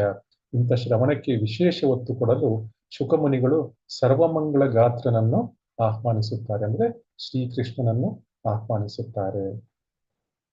ಸೊ ಇಲ್ಲಿಗೆ ನಾವು ಸುಮಾರು 5 ಗಂಟೆ ಆಗ್ಲಿಕ್ಕೆ ಬಂದಿದೆ. ಇಲ್ಲಿಗೆ ನಾವು ಇಂದಿನ ತರಗತಿಯನ್ನು ನಿಲ್ಲಿಸೋಣ. ಯಾರಿಗಾದ್ರೂ ಏನಾದ್ರೂ ಪ್ರಶ್ನೆ ಇದ್ರೆ ಕೈ ಮೇಲೆತ್ತಿ ಹ್ಯಾಂಡ್ ರೈಸ್ ಮಾಡಿ. ವಾಂಛಾಕಲ್ಪತರುಭ್ಯಶ್ಚ ಕೃಪಾ ಸಿಂಧುಭ್ಯೈವ ಚ ಪತಿತಾನಾಂ ಪಾವನೇಭ್ಯೋ ವೈಷ್ಣವೇಭ್ಯೋ ನಮೋ ನಮಃ. ಹರೇ ಕೃಷ್ಣ ಕೃಷ್ಣ ಕೃಷ್ಣ ಹರೇ ಹರೇ, ಹರೇ ರಾಮ ರಾಮ ರಾಮ ಹರೇ ಹರೇ. ಹರೇ ಕೃಷ್ಣ. ಎಲ್ಲರಿಗೂ ಧನ್ಯವಾದಗಳು. ಯಾರಿಗಾದ್ರೂ ಏನಾದ್ರು ಪ್ರಶ್ನೆ ಇದೆಯಾ? 16ನೇ ಶ್ಲೋಕ ಮತ್ತು 17ನೇ ಶ್ಲೋಕ ನಾವು ಮುಂದಿನ ವಾರ ಮಾಡೋಣ.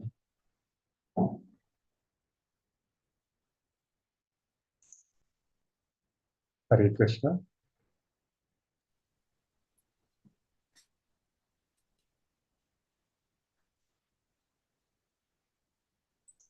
ಹರೇ ಕೃಷ್ಣ ಪ್ರಭುಜಿ, ಧನ್ಯವಾದಗಳು ಪ್ರಭುಜಿ.